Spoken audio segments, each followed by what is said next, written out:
आचार्य अरुण दिवाकर नाथ वाजपेयी जी उपस्थित हैं। परम आदरणीय आचार्य वाजपेयी जी से आग्रह है कि वो महाविद्यालय परिवार की ओर से हमारा हार्दिक स्वागत व अभिनंदन स्वीकार करें। हमारे मध्य महाविद्यालय की प्रबंध समिति के अध्यक्ष श्री टी.एन. मिश्र जी, प्रबंधक श्री रत्नाकर शुक्ला जी एवं प्राचार्य श्री राकेश चंद्र जी उपस्थित हैं। आप सभी का हार्दिक स्वागत व अभिनंदन है। जिस प्रकार अध्यक्ष महोदय द्वारा हमें सदा ही मार्गदर्शन, प्रोत्साहन व सहयोग मिलता रहा है, वैसे ही आज भी हम उनसे अनुरोध करते हैं कि परम आदरणीय अध्यक्ष महोदय श्री टी.एन. मिश्र जी कृपया हमें आशीर्वचन से अनुग्रहित करें।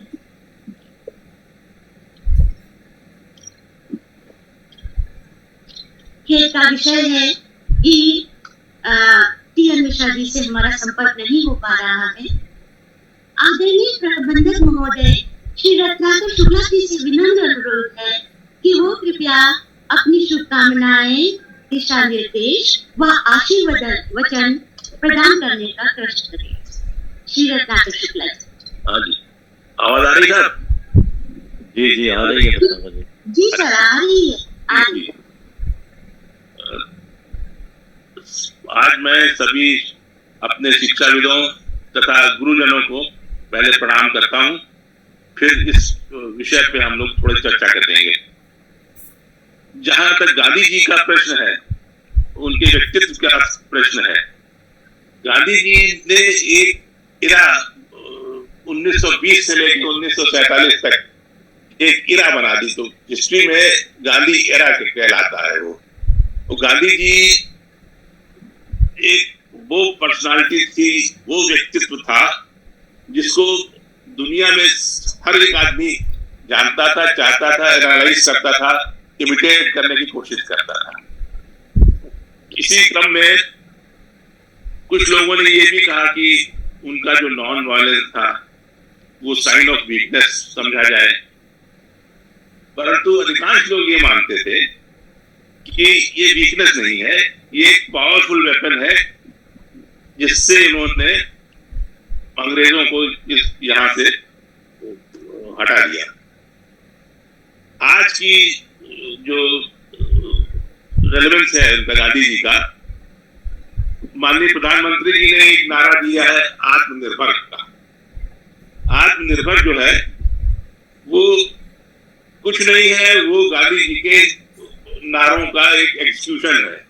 जैसे गांधी जी ने कहा कि हमको हर क्षेत्र में सेल्फ सफिशिएंट होना चाहिए, और अगर हर आदमी सेल्फ सफिशिएंट हो जाए, चाहे वो चरखा काटे, चाहे अपने वो डे टू डे कामों में उसको वो करे, तो हमारा एक बहुत बड़ा योगदान होगा अपने लिए और देश के लिए। बहुत सी चीजें आज अगर हम उसका पालन कर लेते तो आज हम एक बड़ी मजबूत स्थिति में खड़े होते। जैसे गांधी जी ने कहा हर एक व्यक्ति चरखा काट ले अपने स्पेयर टाइम में, बहुत अच्छी चीज थी। खादी हम पहनते तो लाखों करोड़ रुपए का हमारा फॉरेन एक्सचेंज बचता, हर आदमी को रोजगार मिलता, हर आदमी लगा रहता, खादी पहनता, एक आत्मनिर्भरता की एक उसमें स्पिरिट पैदा होती। ठीक है, बहुत से लोगों ने पहना, फिर खादी का तो ये हो गया कि एक वर्ग विशेष के लिए हो गया वो, ठीक है, वो पहने उसको, लेकिन उसका वो भी करें कि उसको पालन भी करें कि उसके जो रूल्स हैं खादी के उसका। और महात्मा गांधी जी हमेशा रेलेवेंट रहेंगे, उनकी विरासत और सोच कभी भी अप्रासंगिक नहीं होगी, क्योंकि एक ऐसे व्यक्तित्व जो दुनिया भर में छाया रहा और अपने विचार से, चाहे वो मार्टिन लूथर किंग हो, चाहे आज की स्थिति में ओबामा जी हो, सब उनको बड़े सम्मान से और उससे उनको इमिटेट करने की कोशिश करते थे। Martin Luther King ji junior तो इतने प्रभावित थे, उन्होंने कहा if humanity is to progress, Gandhi is escapable. He lived, thought, and acted by the vision of humanity, evolving towards a world of peace and humanity. We may ignore him at our own risk. और लेकिन ये कहा उन्होंने कि गांधी जी हमेशा जो है युग में जाने जाएंगे। और आइंस्टीन ने तो कहा कि ऐसा लोगों को विश्वास ही नहीं होगा कि ऐसा आदमी इस धरती पे चला। तो बहुत बड़ी चीजें हैं जो किसी महापुरुष के लिए कही जा सकती हैं, वो सब गांधी जी में था। लेकिन फिर भी वो बहुत ही सिंपल और बहुत ही प्रैक्टिकल आदमी थे। मैं यही कहूंगा कि आप उनका अगर हम लोग पालन करें तो बहुत आत्मनिर्भर अपने आप ही हो जाएंगे हर चीज में। अब मैं अपने डॉक्टर साहब से अनुरोध करूंगा इस विषय पर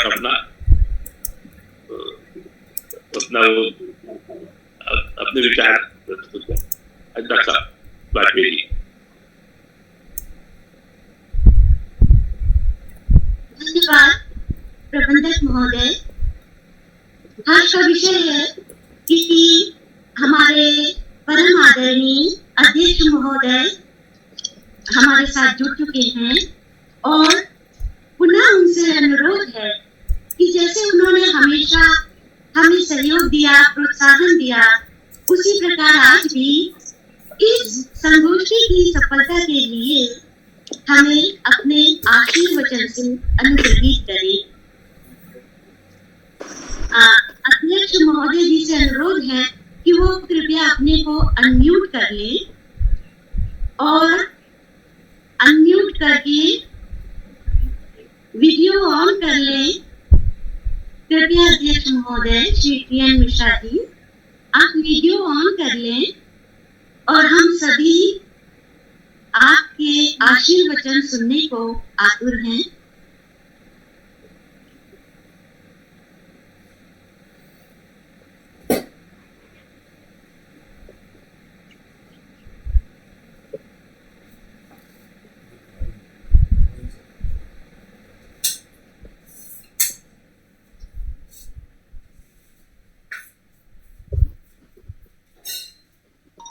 कुछ तकनीकी खराबी के कारण हमारा संपर्क प्रबंधक अध्यक्ष महोदय से पुनः टूट गया है, तो कार्यक्रम को आगे बढ़ाते हैं। आज की संगोष्ठी के विशिष्ट वक्ता आचार्य श्री अरुण दिवाकर वाजपेयी जी, प्रख्यात राष्ट्रवादी चिंतक, दार्शनिक, विचारक, पूर्व कुलपति, कवि एवं अर्थशास्त्री हैं और गत वर्ष महात्मा गांधी जी की 150वीं वर्षगांठ के उपलक्ष्य में प्रधानमंत्री द्वारा गठित राष्ट्रीय समिति के प्रमुख सदस्य रहे हैं और इनके अर्थशास्त्री नाम को दृष्टिगत रखकर गत वर्ष प्रधानमंत्री महोदय जी की इनको धन्यवाद ज्ञापन के उपलक्ष्य में प्रधानमंत्री द्वारा गठित राष्ट्रीय समिति के प्रमुख सदस्य आचार्य जी का अभिवादन करते हुए प्रधानमंत्री महोदय जी की आचार्य महोदय के निरंतर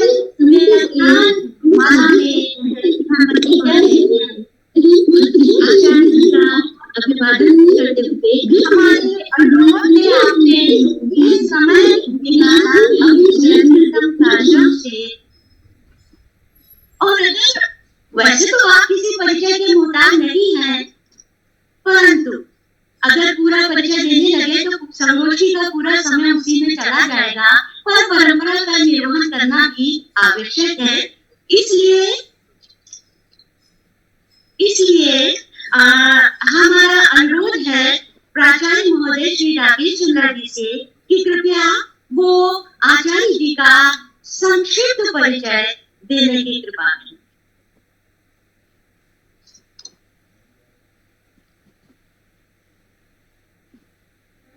धन्यवाद ज्योति जी। आज महात्मा गांधी के जन्म दिवस के अवसर पर आयोजित कार्यक्रम में हम अपने महाविद्यालय के प्रबंध समिति के अध्यक्ष परम श्रद्धेय टी.एन. साहब, मंत्री प्रबंधक श्री रत्नाकर शुक्ला साहब का हार्दिक स्वागत और अभिनंदन करते हैं, जिनके निरंतर प्रेरणा से हमारा महाविद्यालय उत्तरोत्तर प्रगति के मार्ग पर अग्रसर है। हम जो भी कार्यक्रम महाविद्यालय में कर पाते हैं, बिना आपके आशीर्वचन और सहयोग के यह संभव नहीं। यह हमारा परम सौभाग्य है और महाविद्यालय धन्य है कि आज के कार्यक्रम में, जिसमें गांधी की अपरिहार्यता विषय पर व्याख्यान देने के लिए हमारे मध्य आचार्य अरुण दिवाकर नाथ वाजपेयी जी उपस्थित हैं। आप एक महान अर्थशास्त्री, शिक्षाविद, राष्ट्रवादी विचारक एवं प्रख्यात कवि हैं। आप वर्तमान समय में रानी दुर्गावती विश्वविद्यालय में अर्थशास्त्र विभाग के आचार्य हैं तथा इससे पूर्व आप हिमाचल प्रदेश विश्वविद्यालय शिमला में 2011 से लेकर के 2017 तक कुलपति के पद पर कार्य कर चुके हैं। 2003 से 2007 में अवधेश प्रताप सिंह विश्वविद्यालय रीवा मध्य प्रदेश में कुलपति के रूप में कार्य कर चुके हैं तथा महात्मा गांधी चित्रकूट ग्रामोदय विश्वविद्यालय चित्रकूट मध्य प्रदेश में कुलपति के रूप में कार्य कर चुके हैं। आपके उपलब्धियों और कार्यों की श्रृंखला बहुत लंबी है, जिसमें कुछ महत्वपूर्ण है। Association of Commonwealth universities London 2015-17 में आप काउंसिल के मेंबर रहे हैं। Australia India education council ministry of human resource development government of India में आप काउंसिल के मेंबर्स हैं। इसके साथ association of Indian universities new Delhi में 2011-12 में सेक्रेटरी जनरल के रूप में कार्य कर चुके हैं। आप honorary secretary and treasurer Indian economic association रहे हैं। Central advisory board of education committee of university reforms में चार्टी इंडिया में 2012-13 में मेंबर रहे हैं।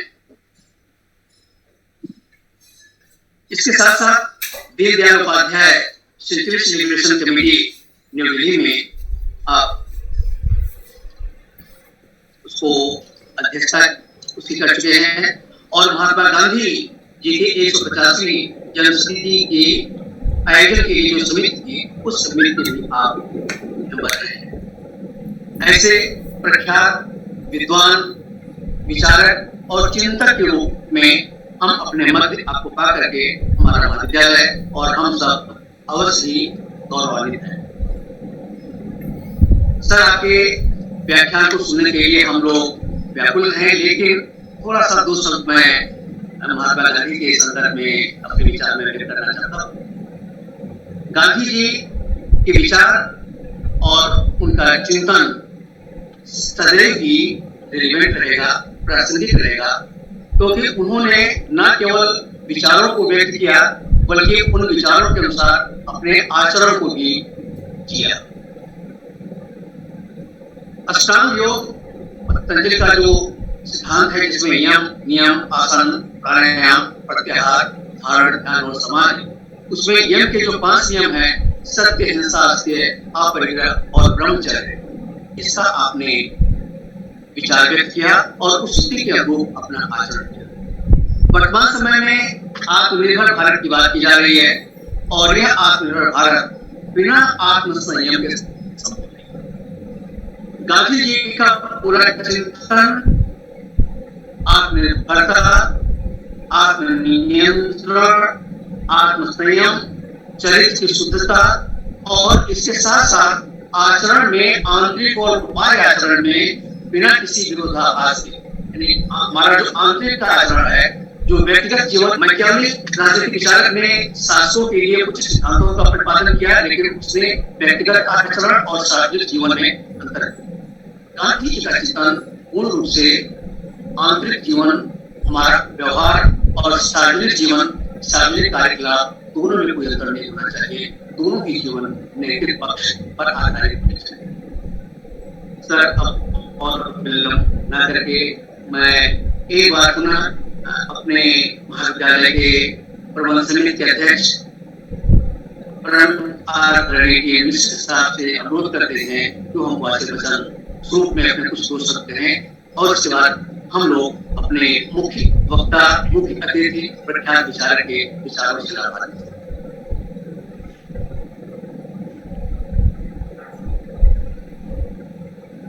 हेलो, जी, मैं राकेश चंद्र जी का बहुत बहुत आभारी हूँ कि उन्होंने आज मुझे आमंत्रित किया। डॉक्टर ज्योति काला और उनके सहयोगियों का मैं बहुत बहुत आभार व्यक्त करता हूँ कि उन्होंने ये वेबिनार ऑर्गेनाइज करा। राकेश चंद्र जी ने सब कुछ कह दिया, मुझे कुछ कहने की आवश्यकता नहीं है। उन्हीं की तरह मैं भी बहुत कीन हूँ आदरणीय वाजपेयी जी को सुनने के लिए, परंतु क्योंकि उन्होंने आग्रह किया है तो मैं कहना चाहूँगा कि अब 150 साल होने को आए महात्मा गांधी जी के हमारे बीच आने में, और आज जो 2 अक्टूबर है केवल सांकेतिक रह गई है। अगर 2 अक्टूबर लोग जानते हैं तो छुट्टी के लिए जानते हैं कि छुट्टी मिल जाए। गांधी जी से कोई लेना देना रह नहीं है, जैसा कि व्यवहार मैं बता रहा हूँ। आप टीवी खोल के देखिए, या तो आधे ज़्यादा समय मिलेगा जो रेप हुए हैं या जो और अत्याचार हुए हैं, आधे ज़्यादा समाचार उसी से भरे हुए होते हैं। जैसा राकेश चंद्र जी कहने लगे कहा है, व्यक्तिगत आचरण जिस पर गांधी जी का मुख्य बल था, वो हमारे अंदर उतरना नहीं दिखलाई पड़ा। बड़े खेद का विषय है कि हर 15 मिनट में एक रेप हो रहा है हमारे बीच। कितनी खेदजनक स्थिति है। जो समाज स्त्रियों का आदर नहीं कर सकता, वो समाज में बहुत ही निकृष्ट समझता। बाकी डेवलपमेंट की बातें छोड़ दें, अगर समाज निकृष्ट होगा तो सब डेवलपमेंट बेकार है। किसी हद तक हम एजुकेशन को भी इसके लिए जिम्मेवार मानते हैं। गांधी जी को प्रेरणा कहाँ से मिली? अगर जैसा थोड़ा सा गांधी लिटरेचर मैंने पढ़ा, बहुत ही ध्यानपूर्वक पढ़ा है। गीता माता गीता थे, उनको बहुत प्रेरणा गीता से मिली। कितने अध्यापकों ने गीता पढ़ी है? अगर ईमानदारी से पूछा जाए तो शायद बड़े ही चौंकाने वाले रिजल्ट मिले। हमारे विद्यार्थियों में कितना हमने आचरण बनाने में बल दिया, अगर मैं अपने अध्यापकों से पूछूं तो निराशाजनक नतीजे होंगे। हमारे एजुकेशन सिस्टम में गीता क्यों नहीं, गीता के जो टीचिंग्स रखी गई है, इसका जवाब नहीं है। क्यों कि हम एक सीक्रेट सोसाइटी बनाने में लगे। वो सीक्रेट सोसाइटी का ये है कि ओम कहने में लोगों को हिचक है, योग करने में हिचक है, और उसका हवाला देते हैं भारत संविधान का।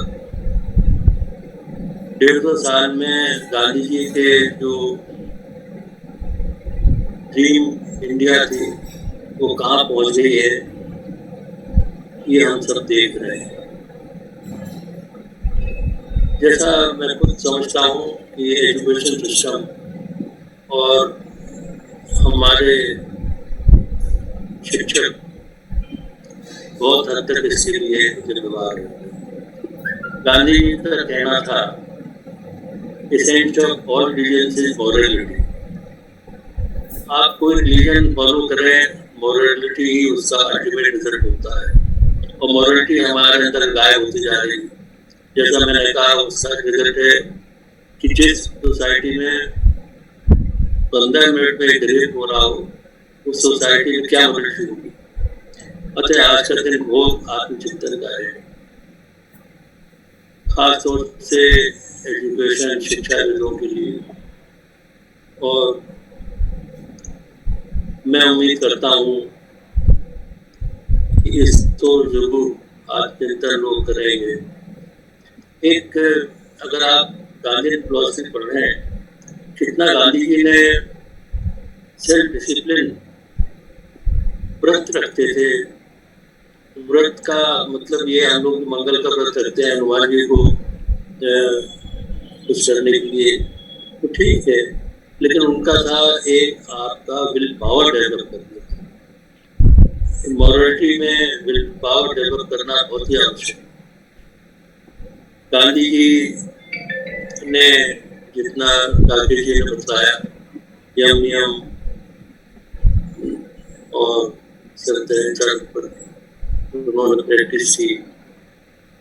आज 1.5 साल उन्होंने क्या है, आम जनमानस में एक चीज सब आए। मैं उम्मीद करता हूँ कि आगे आने वाले समय में जरूर हम लोग इस पर आत्मचिंतन करेंगे और एक अच्छी सोसाइटी बनाने में पहल करेंगे। इसी के साथ मैं अपने वाणी को विराम देता हूँ। मैं बहुत ही उत्सुक हूँ माननीय वाजपेयी जी को सुनने के लिए। धन्यवाद। अध्यक्ष महोदय, बहुत बहुत धन्यवाद।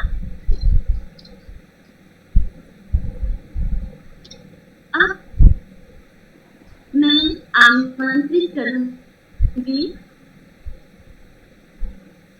अपने विशिष्ट वक्ता को, आचार्य श्री अरुण दिवाकर नाथ वाजपेयी जी को जरूर रखना चाहूंगी।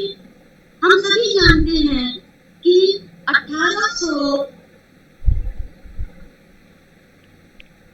आपकी आवाज स्पष्ट नहीं आ रही होती है।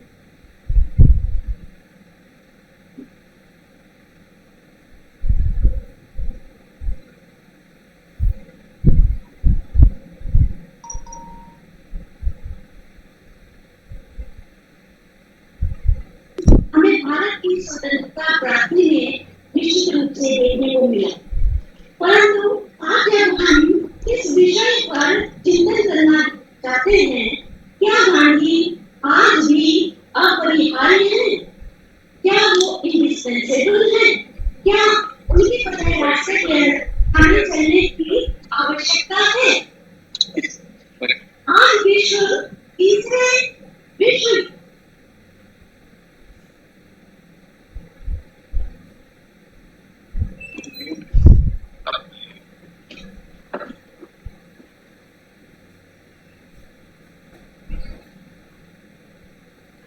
मैडम का म्यूट हो गया है।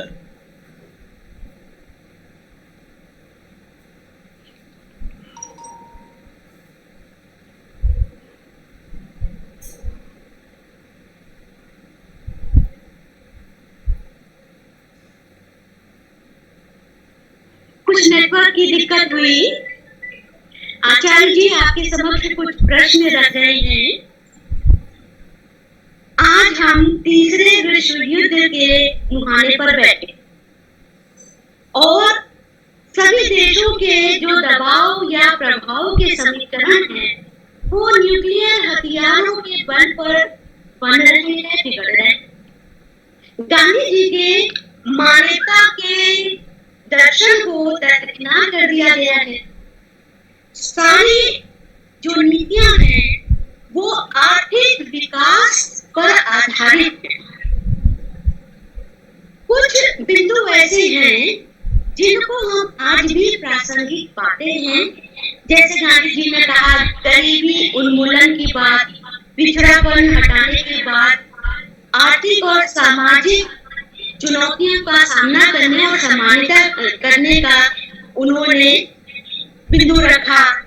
स्वच्छता अभियान हो, वैकल्पिक ऊर्जा हो, तो ये वैसे विषय है या जो उनका स्वदेशी का विचार था वो आत्मनिर्भर भारत के लिए उपयोग की प्रतीक होता है, परंतु क्या उन्होंने जो अहिंसक प्रतिरोध की और सविनय अवज्ञा की बात कही वो आज इस बम और मिसाइल की दौड़ में उपयोगी, प्रभावी, प्रासंगिक हो सकते हैं?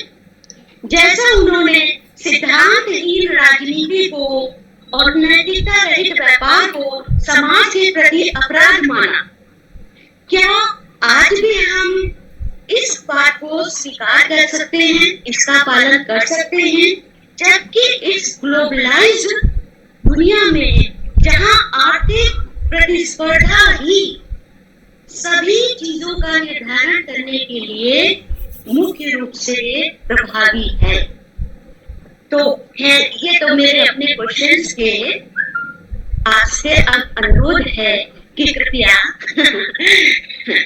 आप इस विषय पर अपने विचार प्रस्तुत करें और नव भारत के निर्माण के लिए जरूर कुछ ना कुछ मार्ग प्रशस्त करें।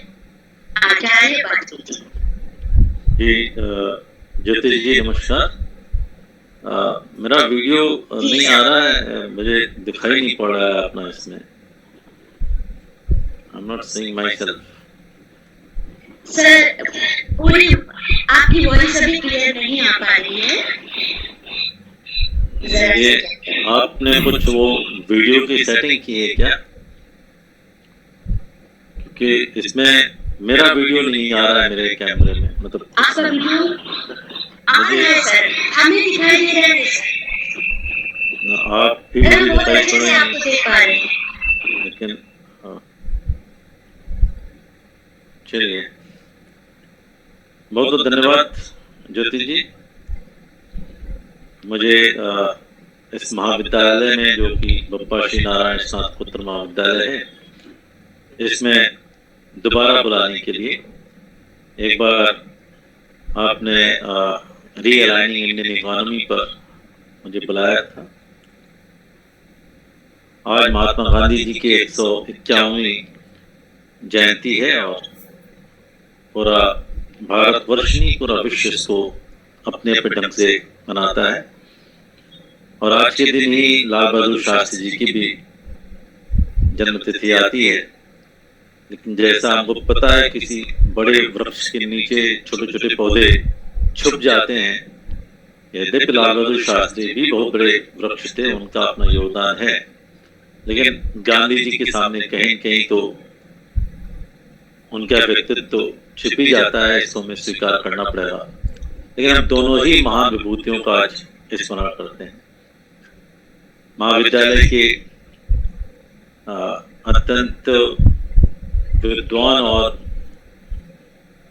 गंभीर चिंतक प्रबंधक टी.एन. मिश्रा जी, श्री रत्नाकर शुक्ल जी, महाविद्यालय के प्राचार्य राकेश चंद्रा जी और डॉक्टर मंजुल त्रिवेदी जी, जो भी आयोजन के इस कार्यक्रम में जुड़े हुए हैं।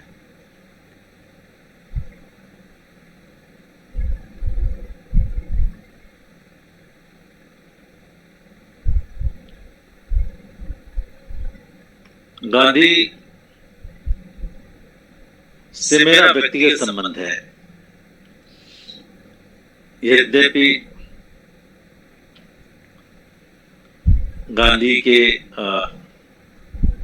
कई सालों बाद, उनकी मृत्यु के 8 साल बाद मेरा जन्म हुआ है, लेकिन कहीं कहीं लगता है कि गांधी से मेरा कुछ निजी संबंध है। उदाहरण के तौर पर जब गांधी की शताब्दी वर्ष मनाया जा रहा था, तो उस समय मैं अनुरोध कर सकता हूँ स्क्रीन हटा करके कोई व्यक्ति यहाँ पर बैठ जाए, ये डिस्टर्ब कर रहा है स्क्रीन मुझे। ज्योति जी या तो आप बैठ जाइए, राकेश जी कोई बैठ जाए यहाँ पर, मेरी आवाज आ रही है तो। स्क्रीन से डिस्टरबेंस हो रहा है मुझे। जी सर, आपकी आवाज क्लियर आ रही है। नहीं, कोई व्यक्ति बैठना चाहिए स्क्रीन। ये जो आपने पोस्टर लगा दिए इससे बात। हाँ जी, तो मैं निवेदन कर रहा था कि जब गांधी जी की शताब्दी वर्ष मनाया जा रहा था तो मैं क्लास 9 का स्टूडेंट था 1969 में। 51 साल पहले की बात है। और अस्पृश्यता विषय पर एक निबंध प्रतियोगिता या भाषण प्रतियोगिता आयोजन किया गया था। उससे मुझे पहला पुरस्कार मिला था क्लास 9 में। उम्र शायद 13 साल के आसपास रही होगी। जब उनकी 125वीं जयंती मनाई जा रही थी 1995 में, तो मैं विश्वविद्यालय में रीडर हो चुका था और काफी कुछ काम भी कर चुका था। तो मध्य प्रदेश की जो राज्य स्तरीय समिति बनी थी कनक तिवारी जी के नेतृत्व में, उसमें इकोनॉमिक्स वाला पूरा विंग जो है उन्होंने मुझे दे दिया था, तुमको इसमें गांधी का अर्थशास्त्र तुमको काफी पढ़ना है। और जब 150वीं जयंती मनाई जा रही पूरे भारतवर्ष में, तो राष्ट्रीय स्तर पर जो समिति बनी है जिसमें कि राष्ट्रपति जी स्वयं हैं, प्रधानमंत्री जी हैं, उपराष्ट्रपति जी हैं और भारतवर्ष के जितने भी बड़े बड़े गणमान्य लोग हैं जिनकी लिस्ट मैंने बताई थी, गजट नोटिफिकेशन है, उससे मुझे सदस्य बनने का सौभाग्य मिला है, जिसका एक चित्र आपने दिखाया। इसके अतिरिक्त भी 1904 में, शायद अक्टूबर 1904 होगा, उसमें गांधी जी इलाहाबाद गए थे और विजयरंगम हॉल में उन्होंने एक लेक्चर दिया था। उसकी शताब्दी वर्ष बनाने के लिए भी जो former vice chancellor professor Mishra ji थे, उन्होंने कहा हमारे मित्र से गिरीश त्रिपाठी जी से, हमें कोई वक्ता चाहिए जो गांधी जी से जुड़े हुए अर्थशास्त्र बोल सके। तो मुझे आमंत्रित किया गया था। उसमें मैं रीवा और महात्मा गांधी ग्रामोदय चित्रकूट विश्वविद्यालय दोनों का ही कुलपति था। तो उनकी उस लेक्चर की 100वीं जयंती मनाने के लिए 2004 में मैंने व्याख्यान दिया। और जब मैं नीचे उतरा तो प्रोफेसर मिश्रा ने कहा, भाई तुमने उनका वो आर्टिकल पढ़ा था क्या? हमने कहा नहीं। बोले 100 साल पहले गांधी ने रियल इकोनॉमिक्स से ऊपर जो बोला था, उसमें पैराग्राफ ऊपर नीचे हो सकते हैं, लेकिन विषय वस्तु जो 100 साल बाद तुम बोल रहे हो वही थी उनकी जो गांधी की 100 साल पहले थी। तो मैंने कहा सत्य एक है, तो सत्य चाहे वो कबीर का सत्य हो, चाहे वेदों का सत्य हो, चाहे गांधी का सत्य हो, चाहे तुलसी का सत्य हो, चाहे एडीएन वाजपेयी का सत्य हो, सत्य तो एक ही रहेगा, बदलेगा नहीं। उसके ऊपर कलेवर बदलता चला जाता है। जब विषय की बात आई, ज्योति जी ने हमसे पूछा कि विषय क्या रखना चाहिए। एक विषय हो सकता था गांधी की प्रासंगिकता, जो कि उसी ढंग से सब लोग रखते चले जा रहे हैं। एक ये भी हो सकता है गांधी की अनिवार्यता, मैंने नहीं, गांधी की अपरिहार्यता। अनिवार्यता अपरिहार्यता में थोड़ा सा अंतर है। अनिवार्य से तात्पर्य जो चीजें जीवन के लिए आवश्यक होती हैं अनिवार्य बोलते हैं। जैसे भोजन हमारे लिए आवश्यक है, अनिवार्य है। प्राणवायु आवश्यक है, जल आवश्यक है, ऊर्जा आवश्यक है, ये जीवन के लिए आवश्यक पदार्थ हैं।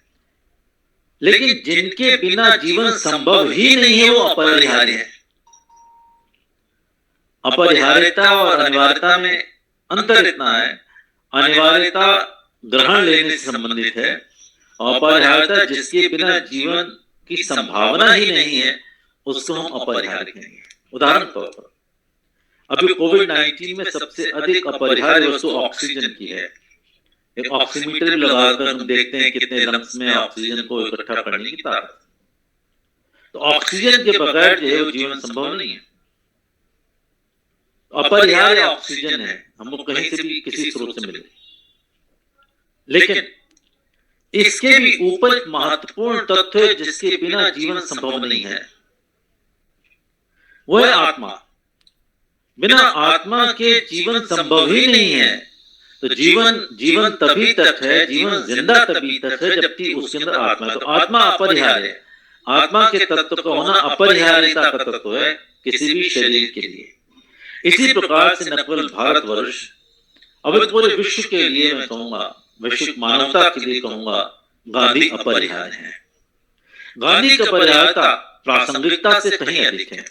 गांधी की अपरिहार्यता अनिवार्यता से कहीं अधिक है। गांधी की अपरिहार्यता उनके विचारों से कहीं अधिक है। गांधी के बिना विश्व बच ही नहीं सकता। अभी कोविड-19 के अंतर्गत हमने देखा किस प्रकार से विश्व की व्यवस्थाएं जो है धराशायी होती चली आई। जो जितना अधिक विकसित था वो उतना ही अधिक नीचे गिरता हुआ नजर आया। इस कोविड-19 ने विकास के जितने भी पैरामीटर से उनको ध्वस्त कर दिए। संपन्नता के जितने भी आयाम थे, क्षेत्र से उनको सब धराशायी कर दिया। पद जितने थे बड़े बड़े पदों में भी एकाकार कर दिया। छोटे बड़े वृद्ध का अंतर खत्म कर दिया। ग्रामीण शहरी का अंतर खत्म कर दिया। सब प्रकार का अंतर खत्म कर दिया। बड़े बड़े धनवान लोग, बड़े बड़े पदवान लोग बैठे रहे और काम कौन आया? काम गांधी की वस्तु आई और गांधी का व्यक्ति आया। अभी मैं एक कार्यक्रम में था, कैम्ब्रिज यूनिवर्सिटी भारतीय परिवार ने आयोजित किया था। मैं और हमारे मित्र प्रहलाद सिंह पटेल, जो कि गांधी की जो पूरी समिति है इसके संयोजक भी हैं राष्ट्रीय स्तर पर और संसदीय पर्यटन मंत्रालय में, उन्होंने कहा कि आपदा के समय व्यक्ति और वस्तु ही काम आते हैं और गांधी भी व्यक्ति और वस्तु को ही केंद्र में रख करके आगे काम करता है। गांधी का जो मानवीय पक्ष है, जिसकी केवल टी.एन. मिश्रा जी और रत्नाकर शुक्ल दोनों ने ही संकेत किया, बिना मानवता के जीवन संभव नहीं है। भारतवर्ष ने मानवता दिखाई। 80 करोड़ लोगों को 6-7 महीने तक लगातार भोजन की व्यवस्था यदि किसी देश ने कराई तो भारतवर्ष ने कराई। एक गांधी की व्यवहारिक अपरिहार्यता है। विश्व के 160 देशों को यदि औषधियां किसी देश ने पहुंचाई तो भारतवर्ष ने पहुंचाई। ये है गांधी की अपरिहार्यता, जो कि हमने अपने जीवन में उतारी है। गांधी सत्य के आग्रही हैं। गांधी अपरिग्रह के आग्रही हैं। गांधी शाकाहार के आग्रही हैं। गांधी आस्तेय के आग्रही हैं। गांधी ब्रह्मचर्य के आग्रही हैं। ये कुछ उनके आग्रह ऐसे हैं जो कि ऐसे सत्य हैं, ऐसे जीवन मूल्य हैं जिनके बिना जीवन की कल्पना करना ही असंभव हो जाता है। कोई कहे कि बिना सत्य के कुछ जीवन हो सकता है। गांधी सत्य के बारे में भी उनके अपने विचार रखते हैं। गांधी के 3 प्रमुख सिद्धांत महत्वपूर्ण हैं जिनको लेकर के बात करनी होगी। गांधी सबसे पहले तो प्रयोजन की बात करते हैं। अब जब गांधी की बात आएगी तो बिना प्रयोजन के कोई जीवन होता है क्या? भारतीय धर्म ने जीवन के कुछ प्रयोजन बताए हैं। उसमें धर्म, अर्थ, काम, मोक्ष 4 पुरुषार्थों की बात कही गई है और गांधी इनको जानते थे, लेकिन गांधी ने इनकी कोई बात नहीं की आपस में। गांधी ने सिर्फ एक प्रयोजन की बात, या आपके जीवन का प्रयोजन हो, आप एक लक्ष्य होना चाहिए, आपका भाव होना चाहिए। यदि प्रयोजन नहीं है, निष्प्रयोजन जीवन जीने का कोई तात्पर्य नहीं होता है। जब श्रीमद् भगवद गीता की बात करते हैं भगवान श्री कृष्ण, जिसकी बात तो टी.एन. मिश्रा जी ने कही, और गांधी जो है श्रीमद् भगवद गीता के नित्य पाठी थे। उन्होंने गीता माँ पुस्तक जो लिखी, गीता माँ लिखी, और गीता पर जितने स्वतंत्रता संग्राम सेनानी थे सबने काम किया है। विनोबा ने गीता प्रवचन लिखा है, तिलक ने गीता रहस्य लिखा है, गांधी का गीता माँ है। ये चीजें हमारे सामने हमको दिखाई पड़ती हैं। उसमें जब कहते हैं बिना फल की चिंता किए हुए हमको कर्म करना चाहिए, कर्मण्यवाधिकार से सिद्धांत की बात जो कहते हैं, तो कर्म बिना प्रयोजन के करने वाला कर्म और उसमें फल की चिंता न करने वाला तो पागल भी होता है।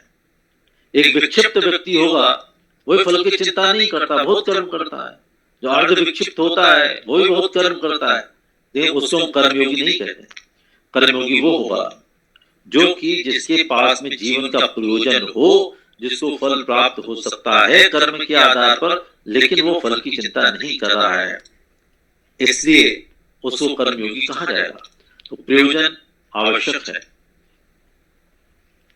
दूसरा, सत्य की बात करते हैं तो गांधी खुद से सत्य बोलो, खुद से सच बोलने की बात गांधी कहते हैं। आप संसार से झूठ बोल सकते हैं, संसार को झुठला सकते हैं, संसार के सामने ऐसे प्रस्तुत कर सकते हैं जैसे कि आप बहुत ही सत्यवादी हो। आप कानून की दृष्टि में भी सत्यवादी हो सकते हैं, न्यायालय से आप बच सकते हैं, परिवार से बच सकते हैं, सबसे बच सकते हैं। लेकिन जब आप दर्पण के सामने खड़े होंगे, दर्पण के सामने जब खड़े होंगे तो आप अपने से बच नहीं सकते, और दर्पण के सामने न भी हो, अपनी दृष्टि में जब आप हो तब भी आप अपने से बच नहीं सकते। तो खुद से सत्यवादिता की बात गांधी कहते हैं, जो कि उनकी अपरिहार्यता से जुड़ी हुई। और तीसरी बात जो उनकी अत्यंत महत्वपूर्ण है, कि सोच बहुत बड़ी होनी चाहिए, लेकिन छोटी छोटी चीजों से भी संतुष्ट होना चाहिए। महत्वाकांक्षी होने में कोई आपत्ति नहीं है, महत्वाकांक्षी होना चाहिए, लेकिन महत्वाकांक्षाओं को जो क्षितिज है वो कैसे निर्मित करेंगे। महत्वाकांक्षाओं का क्षितिज बनता है अपनी क्षमताओं के अनुरूप। यदि आपने अपनी क्षमताओं से भी कोई महत्वाकांक्षाओं का क्षितिज निर्मित कर लिया है और उसको स्पर्श करने में आप किसी प्रकार से सफल नहीं हो पा रहे हैं, तो ऐसे समय में आपको कष्ट हो सकता है। इसलिए आप अपनी महत्वाकांक्षाओं को अपनी जो क्षमताएं हैं उसके अनुरूप यदि आप निर्मित करेंगे तो आप निश्चित तौर पर पाएंगे कि आप नैतिक भी बने रहेंगे, आप संतुष्ट भी हो पाएंगे, चाहे जितनी बड़ी मंजिल क्यों न हो, बड़े से बड़े हिमगिर के शिखर पर भी आपको क्यों न चढ़ना हो, लेकिन कदम आपका छोटा छोटा होता है। चाहे जितनी बड़ी थाली आपके सामने परस दी जाए भोजन के लिए, लेकिन एक छोटा सा कौर ही आपके मुंह में आएगा। मुंह के आकार और कौर के आकार में एक जो समरसता होती वही आपको आनंद दिलाती है, उसके अतिरिक्त कोई ऐसी बात ही नहीं है। ये गांधी के 3 प्रमुख चीजें थी जिनको बात करना आवश्यक होता है। गांधी का पायरता इसमें भी निर्भर करती है। गांधी जब कहते हैं सादा जीवन और उच्च विचार की बात महत्वपूर्ण है। उच्च विचार के लिए सादा जीवन होना एक शर्त है, और सादा जीवन में किसी प्रकार का नाटक, किसी प्रकार का स्वांग, किसी प्रकार की हिपोक्रेसी नहीं होना चाहिए। सादगी अंदर से आएगी, जो सत्य से उपजी हुई सादगी है, उस सादगी को लेकर के आप जीवन जिएंगे तो वो सादगी से आपको ऊंचे ऊंचे विचार, ऊंचे ऊंचे लक्ष्य, ऊंचे ऊंचे प्रयोजन रखने में विश्वास करेगा। गांधी के साथ में बहुत सारी चीजें जुड़ी हुई हैं। गांधी एक पूर्ण रूपेण भारतीय आत्मा के पर्यायवाची भारतीय आत्मा ही है। जिस प्रकार से शरीर के लिए आत्मा अपरिहार्य होती है, उसी प्रकार भारतवर्ष के लिए और विश्व के लिए गांधी अपरिहार्य है। इस दृष्टि से अपरिहार्य है, जैसे कि ज्योति जी ने प्रश्न किया, इसमें पूरा जो विश्व है वो युद्ध के द्वार पर खड़ा हुआ है। भारतवर्ष से लगी हुई चीन की सीमाएं, पाकिस्तान प्रतिदिन सीमाओं पर आक्रमण कर रहा है, नेपाल से भी हमको जो अच्छे संकेत नहीं मिल पा रहे हैं, बांग्लादेश दिक्कत के समय हमें सहयोग करेगा कि नहीं, श्रीलंका में भी भारत के विरोधी स्वर दिखाई पड़ते हैं, सीरिया में, अफगानिस्तान में, तुर्की में ये समस्याएं दिखाई पड़ती हैं, आपस में युद्ध होते रहते हैं, ईरान के, इराक के युद्ध की समस्या बनी रहती हैं, नॉर्थ कोरिया और अमेरिका हमेशा आमने सामने तने रहते हैं, इजराइल और अमेरिका आपस में तने रहते हैं। ये सारी चीजें दिखाई पड़ती हैं, और प्रत्येक राष्ट्र जो है वो न्यूक्लियर पावर की दौड़ में लगा हुआ है। भारतवर्ष भी उस श्रृंखला में लगा हुआ है। इतना अधिक लगा हुआ है कि विश्व की जितनी सकल राष्ट्रीय उत्पाद है उसका एक सिर्फ 6% हिस्सा जो है वो सिर्फ और सिर्फ युद्ध की सामग्री बनाने में ही लगा हुआ है। यदि मान लीजिए एक बड़ा हिस्सा आपका जो राष्ट्रीय आय है उसका युद्ध की सामग्री बनाने में, युद्ध की सामग्री निर्यात करने में, युद्ध की सामग्री आयात करने में और उसके उपयोग करने में भी उससे जुड़ी तकनीकी को लाने में लग जाएगा, तो कैसे गरीबी दूर होगी, कैसे अशिक्षा दूर होगी, कैसे बेरोजगारी दूर होगी, कैसे वेतन की असमानताएं होंगी, दूर हो पाएंगी? ये नहीं हो पाएंगे। तो गांधी का जो शांति का संदेश है, और गांधी इस समय की बात नहीं कहते, गांधी अपने समय में ही जब ब्रिटिश हुकूमत थी और उस समय उन्होंने कहा था कि हिटलर और मुसोलिनी से आप बात क्यों नहीं करते हैं। उस समय के वायसराय जो भी रहे उनसे उन्होंने कहा था, पत्र लिखा था कि आपको मुसोलिनी और हिटलर से बात करनी चाहिए और बात करके ये जो विवाद है उसको सुलझाने की आपको चेष्टा करनी चाहिए जो विश्व युद्ध संबंधी हो रहा था। गांधी के सामने विश्व युद्धों का भी बहुत बड़ा इतिहास है। गांधी हमारी परंपरा और संस्कृति के द्योतक है। गांधी को पता है कि महाभारत जैसा युद्ध विश्व में कभी दोबारा नहीं हुआ, रामायण जैसा युद्ध कभी नहीं हुआ। भारतवर्ष ने युद्ध को स्वीकार किया है, भारतवर्ष ने साहसियों को स्वीकार किया है।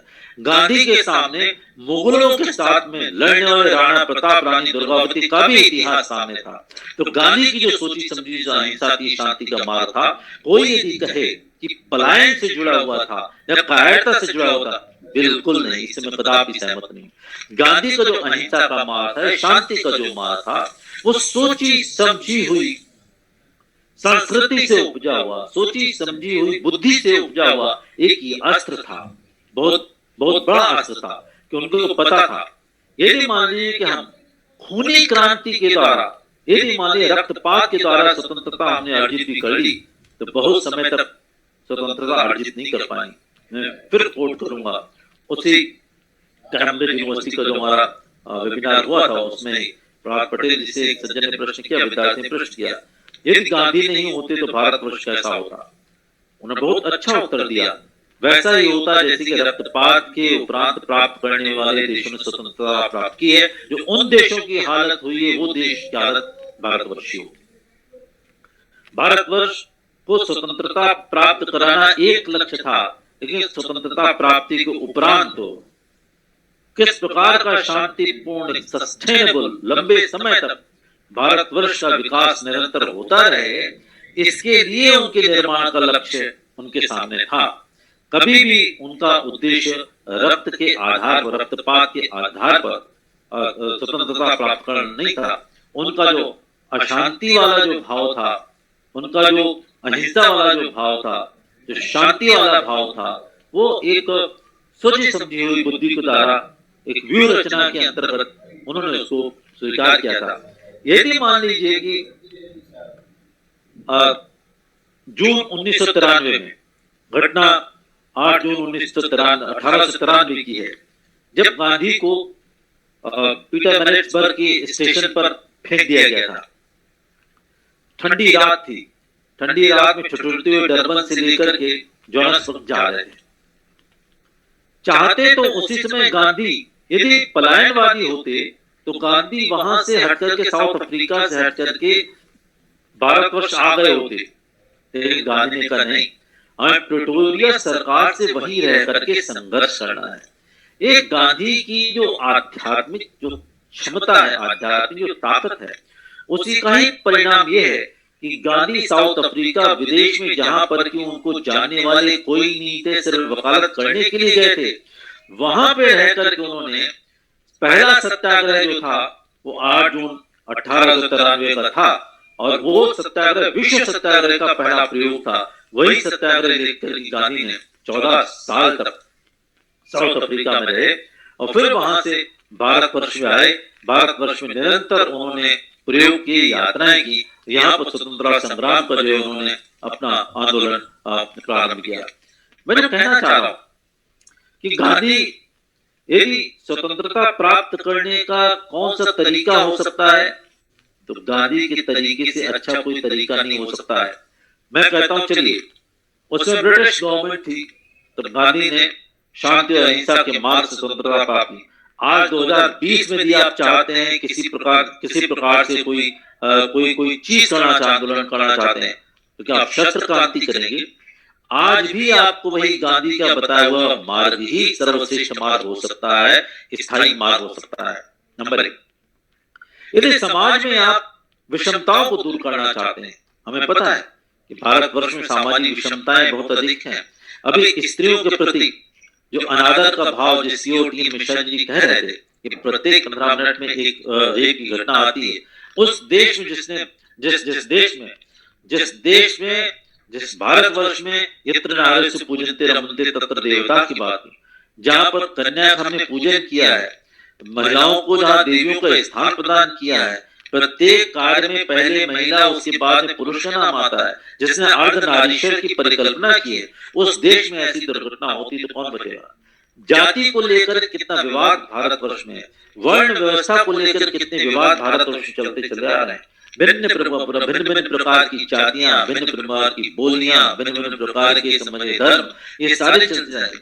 इनसे कौन बचाएगा? इनमें एक रूपता कौन लाएगा? कौन प्रयोग करके बताएगा? ये जो हमारे धर्माचार्य हैं, जो बड़े बड़े प्रवचन करने वाले हैं, चाहे वो धर्माचार्य हो, चाहे वो मौलवी हो, चाहे वो पादरी हो, इन सब ने इस धर्म का बहुत अधिक उपयोग किया है, वर्ण का उपयोग किया है, जातियों का उपयोग किया है, और इसको जो है अंग्रेजों ने इसको तोड़ने के काम में लाए थे, समाज को किस बात तोड़ा जाए, और भारतवर्ष में राजनीतिक दलों ने इनका इतना अधिक उपयोग किया है, जैसे हर एक समाज के विभिन्न वर्गों को अलग अलग कर दिया है। इनको जोड़ने के लिए कोई भी व्यक्ति दिखाई पड़ता है, एक ऐसा व्यक्ति मुझे बता दीजिए जो कि भिन्न भिन्न धर्मों को, चाहे वो ईसाई धर्म हो, चाहे वो इस्लाम धर्म हो, चाहे वो हिंदू धर्म हो, इनको जोड़ने का कोई काम करने वाला एक भी मॉडल आधुनिक 2020 में, 2 अक्टूबर 2020 में कोई भी मॉडल हमको दिखाई पड़ जाए गांधी के अलावा। गांधी आज नहीं है, लेकिन गांधी से प्रेरणा लेकर के ईश्वर तेरो नाम की बात कर सकते हैं। गांधी में ये ताकत है कि मैं जब ईसाई धर्म के सारे नियमों का पालन कर रहा हूं तो मुझे ईसाई बनने की आवश्यकता नहीं है। जब मैं इस्लाम धर्म के सारे नियमों का पालन कर रहा हूं तो मैं मुसलमान बनने की आवश्यकता नहीं। जब मैं सारे जैन धर्म के नियमों का पालन कर रहा हूं तो मैं जैन बनने की मुझे आवश्यकता नहीं। बौद्ध धर्म के सारे नियमों का पालन कर रहा हूं, बौद्ध बनने की आवश्यकता नहीं हो, मुझे कोई आवश्यकता नहीं है। मैं हिंदू हूं, सनातनी हूं और इसी में ही रहना चाहता हूं। ये गांधी कह सकते हैं। तो गांधी अपरिहार्य है। जहां तक समाज की जो भिन्न भिन्न विषमताएं हैं उनको दूर करने के लिए भी गांधी ही अपरिहार्य, वही सामने आ सकते हैं जो कि हमारी इन जो विषमताएं हैं, विकृतियां हैं, इनकी चिकित्सा कर सकते हैं। ब्रह्मचर्य की बात करते हैं गांधी। ब्रह्मचर्य के बारे में उन्होंने बहुत सारे प्रयोग बताए। उन्होंने हर एक चीज को प्रयोग के आधार पर ही सिद्ध करके उन्होंने बताने की चेष्टा की है। यदि ब्रह्मचर्य का प्रयोग कोई व्यक्ति कर ले, जीवन उतार ले, मैं फिर अपरिहार्यता बात हूं गांधी की। गांधी अपरिहार्य दृष्टि से भी यदि ब्रह्मचर्य का उपयोग कर लिया जाए, एकमात्र सिद्धांत उपयोग कर लिया जाए, और मैं कहूंगा कि यदि स्त्रियों के प्रति जो अनाचार हो रहा है उसको रोकने का कोई स्थायी कारगर कोई तरीका है तो ब्रह्मचर्य है। वो चाहे शारीरिक ब्रह्मचर्य हो या मनोवैज्ञानिक ब्रह्मचर्य हो। जो मन में जो विकृतियां हैं स्त्रियों के प्रति वो तब तक ये दूर कर लेता है आदमी, तो आप पाएंगे कि स्त्रियों के प्रति जो भाव है, जो विश्वास है, जो प्रेम है, जो श्रद्धा है, वो स्वतः ही सामने आ जाती है। तो समाज की विकृतियों को दूर करने के लिए, चाहे वो धर्म से जुड़ी हुई हो, चाहे वो जाति से जुड़ी हुई हो, चाहे वो स्त्री पुरुष से जुड़ी हुई हो, वो सारी चीजें जो है अपने आप ठीक हो जाएगी यदि गांधी को माध्यम से हम चलना शुरू करते हैं। अभी आत्मनिर्भरता स्वदेशी की बात ज्योति जी ने उठाई यहाँ पर कि किस प्रकार से आर्थिक विकास की दौड़ में सारे लोग आगे बढ़ते चले जा रहे हैं। गांधी कैसे सामने आएंगे? गांधी अपरिहार्य इसलिए है कि हमने गांधी मार्ग से हम विचलित हो गए, हम अलग हो गए, इसलिए ही सारे संकट हमारे पास में आए। 2 मॉडल विश्व में चलते चले आ रहे थे। एक पूंजीवादी मॉडल था जिसको कि एडम स्मिथ ने बनाया, कहा कि पूंजी ही सब कुछ है। पूंजी में निजी व्यक्ति की स्वतंत्रता होनी चाहिए, निजी व्यक्ति के पास अधिकार होने चाहिए, वो पूंजी का विनियोग करेगा, उससे कुछ संसाधन इकट्ठे किए जाएंगे और एक समझिए परफेक्ट कॉम्पिटिटिव मॉडल, बहुत सारी इकाइयां, बहुत सारे उद्योग लगाए जाएंगे और उन उद्योगों के आधार पर कार्य होगा। इसके प्रतिकूल दूसरी व्यवस्था कार्ल मार्क्स ने उत्पन्न की। और कार्ल मार्क्स ने कहा नहीं, व्यक्ति की जो सीमाएं होती हैं, व्यक्ति लाभ की प्रेरणा से काम करता है, व्यक्ति शोषण करता है, राज्य के द्वारा संसाधन प्रदान करने चाहिए, राज्य का संसाधनों पर अधिकार होगा और राज्य के माध्यम से सारी चीजें संचालित होंगी। एक तरफ व्यक्ति का सामर्थ्य और एक तरफ राज्य का सामर्थ्य हुआ। बात शुरू हुई थी परफेक्ट कॉम्पिटिटिव मॉडल से, बहुत सारे लोग काम करेंगे और अंत में जाकर खत्म होता है एकाधिकार में। कोई भी पूंजीवादी व्यवस्था है वो बिना एकाधिकार के जो है वो खत्म ही नहीं होती है, कहीं की भी व्यवस्था। और राज्य में एकाधिकार होता ही है, एकाधिकार भी होता है, एक कृताधिकार है, तो मोनोपोली, दोनों ही चीजें वहां पर होती हैं। तब दोनों ही चीजें हो जाएंगी तब आम जनता की जो बात कौन सुनेगा? न पूंजीवाद में आम जनता की बात सुनी जाती है, न समझिए कि समाजवाद में साम्यवाद में आम जनता की बात सुनी जाती है। रूसी मॉडल फेल हो गया और चीनी मॉडल को हम सब देखते चले आ रहे हैं। ऐसे समय में गांधी जो अपने देश की जो संस्कृति है, देश का जो स्ट्रक्चर है, उसको लेकर के अपना मॉडल प्रस्तुत करते हैं।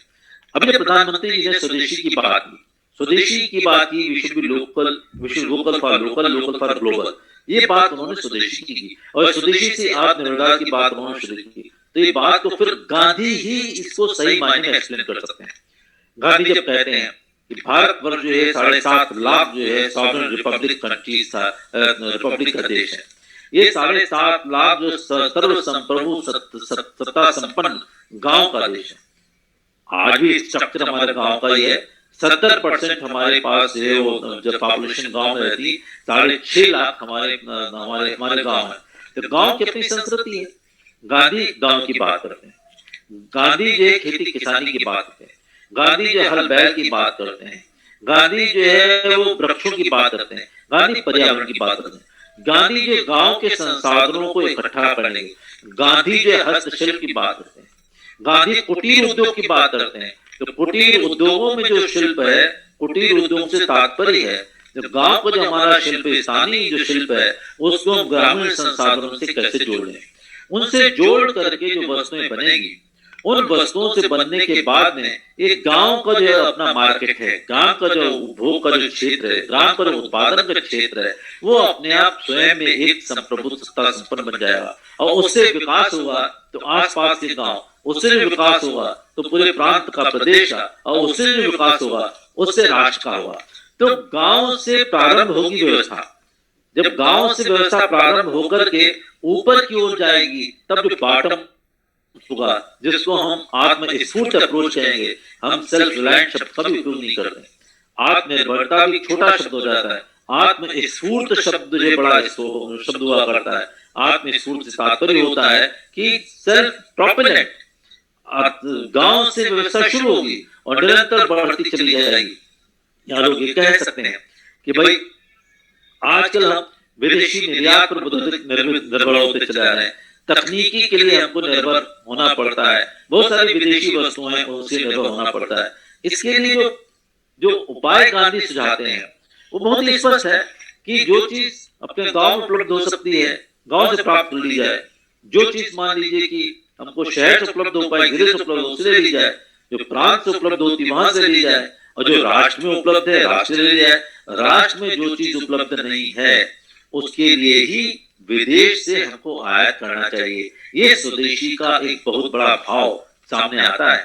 और जो वस्तुएं उत्पादित होती हैं उसमें पहला अधिकार परिवार का होगा, उसके बाद में अधिकार जो है वो गांव का होगा, उसके बाद में अधिकार जो प्रदेश का होगा, उसके बाद में अधिकार जो राष्ट्र होगा, और उसके बाद में जो बचता है कोई चीज तो हमको जो विदेशी निर्यात करना चाहिए। तो आयात और निर्यात के बारे में जो चीज है, आयात निर्यात के बारे में जो भाव है गांधी का बहुत ही स्पष्ट है। तो स्वदेशी से उत्पादन, स्वदेशी से वितरण, स्वदेशी से विनिमय, स्वदेशी का बाजार और स्वदेशी तकनीकी की बात गांधी करते हैं। गांधी किसी प्रकार की आयातित तकनीकी की बात नहीं करते। गांधी तकनीकी के विरोधी भी नहीं। गांधी के बारे में आरोप लगाया जाता है कि गांधी जो है वो तकनीकी के विरोधी है। नहीं, गांधी कहते हैं मुझे चरखा चाहिए, एक चरखे के जगह पर यदि मान ली 4-5 पूनियों वाला कोई चरखा बनाने की तकनीक देता है तो स्वीकार करेंगे। गांधी का एक चित्र का अक्सर प्रकाशित होता है जिसमें वो माइक्रोस्कोप में एक आंख से देखते चले जा रहे हैं। ये उनकी सूक्ष्म दृष्टि है जिसके माध्यम से तो मेरा निवेदन है ये वास्तव में एक आत्मनिर्भर आत्मस्फूर्त सस्टेनेबल भारत की ओर विश्व की ओर बढ़ाना चाह रहे हैं। तो न केवल भारतवर्ष बल्कि पूरे विश्व के लिए विश्व का जो अपनी स्ट्रक्चर है और उनकी जो कल्चर है उसके अनुसार इकोनॉमिक मॉडल बनेगा, वही सस्टेनेबल हो पाएगा। और यदि हमारी पाश्चात्य जो भौतिकवादी आयात जो मॉडल्स हैं उनको लेकर के प्रयोग में लाएंगे तो बात नहीं पड़ पाएगी। इसलिए भी गांधी ये अपर्याय है। पर्यावरण की बात करें, जैसे मैंने बताया स्वामित्व की बात आती है, गांधी कहते नहीं स्वामित्व न तो व्यक्ति का होगा न राज्य का होगा, स्वामित्व तो प्रकृति का है। कोई किसी ने भी संसाधन का जो निर्माण नहीं किया है, संसाधन कोई विकास कर ही नहीं सकता है। न कोई भी व्यक्ति जो किसी लैब में न तो एक बूंद पानी बना सकता है, न एक भूमि का टुकड़ा बना सकता है, न एक हवा का टुकड़ा बना सकता है, न एक ऑक्सीजन बना सकता है। कोई कुछ बना ही नहीं सकता है। ऐसे समय में जो निवेदन करना चाहूंगा कि ऐसे समय में जबकि किसी भी व्यक्ति के द्वारा लैब के द्वारा प्रकृति का कोई पदार्थ बना ही नहीं जा सकता है, तो ईश्वर प्रदत्त है। तो ईश्वर प्रदत्त जितना भी पर्यावरण है उससे जितनी आवश्यकता होगी व्यक्ति को वो तो ग्रहण कर लेगा, और उस आवश्यकता से अधिक यदि ग्रहण करना चाहता है तो निश्चित तौर पर संकट उपस्थित हो जाएगा। तो पर्यावरण की सुरक्षा करने के लिए, सस्टेनेबिलिटी के लिए भी गांधी का मॉडल जो कि प्रकृति की सुरक्षा पर आधारित है। प्रकृति से जितना हमको आवश्यक है उतना हम दे रहे हैं उपभोग के लिए, और बाकी हम छोड़ दें प्रकृति में रिसाइकलिंग के लिए, पुनर्विकास के लिए हम छोड़ देते हैं, तो पाएंगे आप प्रकृति भी प्रसन्न रहेगी और व्यक्ति की आवश्यकताएं भी जो पूरी होती चली जाएंगी, दोनों का ही साथ साथ उपभोग होता चलेगा। तो पर्यावरण संरक्षण के लिए भी हमने बहुत सारे नियम बनाए। गंगा का प्रदूषण रोक लें, हम दूसरा फॉरेस्टेशन लगा लें, ओजोन लेयर कैसे रिपेयर की जाए, ये सारी चीजें हैं। लेकिन उपभोग को कम करके उत्पादन पर जो प्रभाव है, जो फैक्टर्स ऑफ प्रोडक्शन है, उनको किस प्रकार से हम कम कर सकते हैं, उनका उपयोग कम कर सकते हैं, उससे जो पर्यावरण सुरक्षा होगी वो निश्चित तौर पर आप पाएंगे एक स्थायी पर्यावरण की सुरक्षा हो जाएगी। इसलिए भी गांधी जो है पर्यावरण की सुरक्षा के लिए भी अपरिहार्य है। मैंने निवेदन किया, चाहे वो विश्व शांति का भाव हो, चाहे सामाजिक समरसता का भाव हो, चाहे वो आर्थिक विकास का मॉडल हो, चाहे वो तकनीकी विकास का मॉडल हो, चाहे वो पर्यावरण संरक्षण का मॉडल हो, ये सारी की सारी चीजों को उपस्थित करने के लिए गांधी ही एक हमारे सामने लक्ष्य आते हैं। गांधी ने भारतवर्ष का कोई भी ऐसा व्यक्ति नहीं जिसको उन्होंने प्रभावित न किया। गांधी इतने पावरफुल है कि गांधी के जितने पक्षधर हैं, गांधी जितने चाहने वाले हैं, गांधी के प्रशंसक है, गांधी दल के जितने लोग हैं वो तो उनकी प्रशंसा करते ही हैं। गांधी इतने पावरफुल हैं कि गांधी के विरोधी भी उनकी प्रशंसा करते हैं। कोई भी ऐसा विरोधी नहीं है गांधी का जो कि गांधी के नियमों का पालन न करता हो, गांधी के अकाट्य नियमों को कह नहीं है गलत नियम, गांधी को गलत सिद्ध कर सकता हो। गांधी की आलोचना की है लोगों ने, लेकिन बाद में गांधी की प्रशंसा भी करने लगे। अभी प्रधानमंत्री जी ने जब स्वच्छता का अभियान शुरू किया, आज जो है वो 2 अक्टूबर को स्वच्छता दिवस के रूप मनाने की बात की। ये स्वच्छता किसका है? एक गांधी का है। गांधी स्वच्छता के बहुत बड़े पक्षधर थे, लेकिन वो स्वच्छता जो बाहर दिखाई पड़ने स्वच्छता होती है, लेकिन वो मन की स्वच्छता को भी, अंतर मन की निर्मलता पर भी उतना ही विश्वास करते थे। उनका कहना था कि बाहर की जो स्वच्छता है वो तो बाई प्रोडक्ट होगी आपके अंतर मन की स्वच्छता की। यदि आपका अंतर मन जो है निर्मल नहीं है तो बाहर की स्वच्छता जो है वो किसी प्रकार की नाटक होगी। जब मैनेजमेंट की बात आती है, किस प्रकार से समय का प्रबंधन हो, किस प्रकार से व्यक्तियों का प्रबंधन हो, किस प्रकार से धन का प्रबंधन हो, किस प्रकार से लोगों से वार्तालाप किया जाए, किस प्रकार से लिखा जाए, किस प्रकार से पढ़ा जाए, किस प्रकार से बोला जाए, इन सारी शैलियों के लिए भी गांधी अपरिहार्य है। गांधी से प्रभावी वक्ता नहीं मिलेगा। बहुत ओरेटर्स मिलते हैं, अच्छे अच्छे ओरेटर्स दिखाई पड़ते हैं, लेकिन आप कभी, मैंने तो सुने हैं उनके ग्रामोफोन में जो उनकी आवाज सुनी है, क्या प्रभाव गांधी की वाणी का रहता है। गांधी की लेखनी कितनी स्पष्ट है। हिंद स्वराज 1909 में लिखा हुआ है। उसके बाद में कई उनके आए और लोगों ने आलोचनाएं भी की। लगभग 15 साल बाद लोगों ने कहा इसमें कुछ संशोधन कर लीजिए, तो उन्होंने पढ़ा, बोले केवल एक संशोधन करने का इसमें भाव आता है, मैंने राजनीति को वेश्या कह दिया है और मेरी महिला मित्र ने कहा ये शब्द जो है इसको ठीक नहीं, इसको संशोधित किया है। बाकी यथावत उन्होंने रखा ये हिंद स्वराज की भावना। और हिंद स्वराज में उस समय के भारत से लेकर के आज के भारत से लेकर आने वाले भारत, जो मैंने जितनी बातें की हैं सारी बातें जो हिंद स्वराज में स्पष्ट कर दी गई। तो गांधी की जो शैली है, गांधी व्यक्तिगत जीवन में और सार्वजनिक जीवन में किसी प्रकार का अंतर नहीं मानते। जब 1915 में रविन्द्रनाथ टैगोर ने इनको महात्मा टाइटल दिया, महात्मा कहा, ये दोनों की विन विन सिचुएशन थी। इन्होंने उनको कवि कुल गुरु कह के संबोधित किया, उन्होंने उनको महात्मा कह के संबोधित किया। तो प्रश्न किया टैगोर से कि इनको महात्मा क्यों कहते हैं, तो हड्डी पसली का बिल्कुल वैसे ही व्यक्ति है जैसे कि सामान्य व्यक्ति होते हैं। बोले नहीं, जिसके मन वाणी कर्म में एकता होती है, मन से कम वचन से कम कर्मण्येकम महात्मना, मन वाणी कर्म में जिसकी एकता होती है वो महात्मा ही होता है। और गांधी एक ऐसा व्यक्ति है। दीनदयाल उपाध्याय जी जो उन्होंने एकात्म मानववाद लिखा, एकात्म मानववाद का जो भूमिका है उसमें दो ही व्यक्तियों के बारे में कहा, सार्वजनिक जीवन में जिन्होंने सादगी को जीवन में जिया है, ऐसे दो व्यक्ति हैं, एक तिलक और एक गांधी। उन्होंने उनका स्पष्ट तौर पर उल्लेख किया है। गांधी एक ऐसे व्यक्ति हैं जिन्होंने जैसा बोला वैसा जिया। एक बार गांधी जी से प्रश्न किया कि भाई आप जो कुछ कहते हो वो कोई समझिए नई बात नहीं है। गांधी कहते हैं नहीं है भी और नहीं भी है। बोले कैसे? बोले कि नहीं इसलिए नहीं है कि मैं जो बातें कहता हूं भाई वो पुराने लोग कह चुके हैं, ग्रंथों में उपलब्ध हो चुके हैं, सारी चीजें उपलब्ध हमारे पास में। और नहीं इसलिए है कि मैं जो कुछ भी कहता हूं प्रयोग करके कहता हूं, उन्हें जीवन में उतार करके कहता हूं। इसलिए अपनी जीवनी लिखी तो सत्य के साथ प्रयोग, सत्य के साथ प्रयोग, उनके जो एक्सपेरिमेंट्स विद ट्रुथ ही उनकी जीवन है। एक बार कुछ लोग गए गांधी के पास में और कहने लगे मेरे लिए संदेश क्या है, आप क्या संदेश देना चाहते हैं लोगों को? तो गांधी ने कहा मेरा जीवन ही संदेश है। इतनी बड़ी बात कहने वाला व्यक्ति धरती पर दूसरा नहीं हुआ जो कहता है मेरा जीवन ही संदेश है।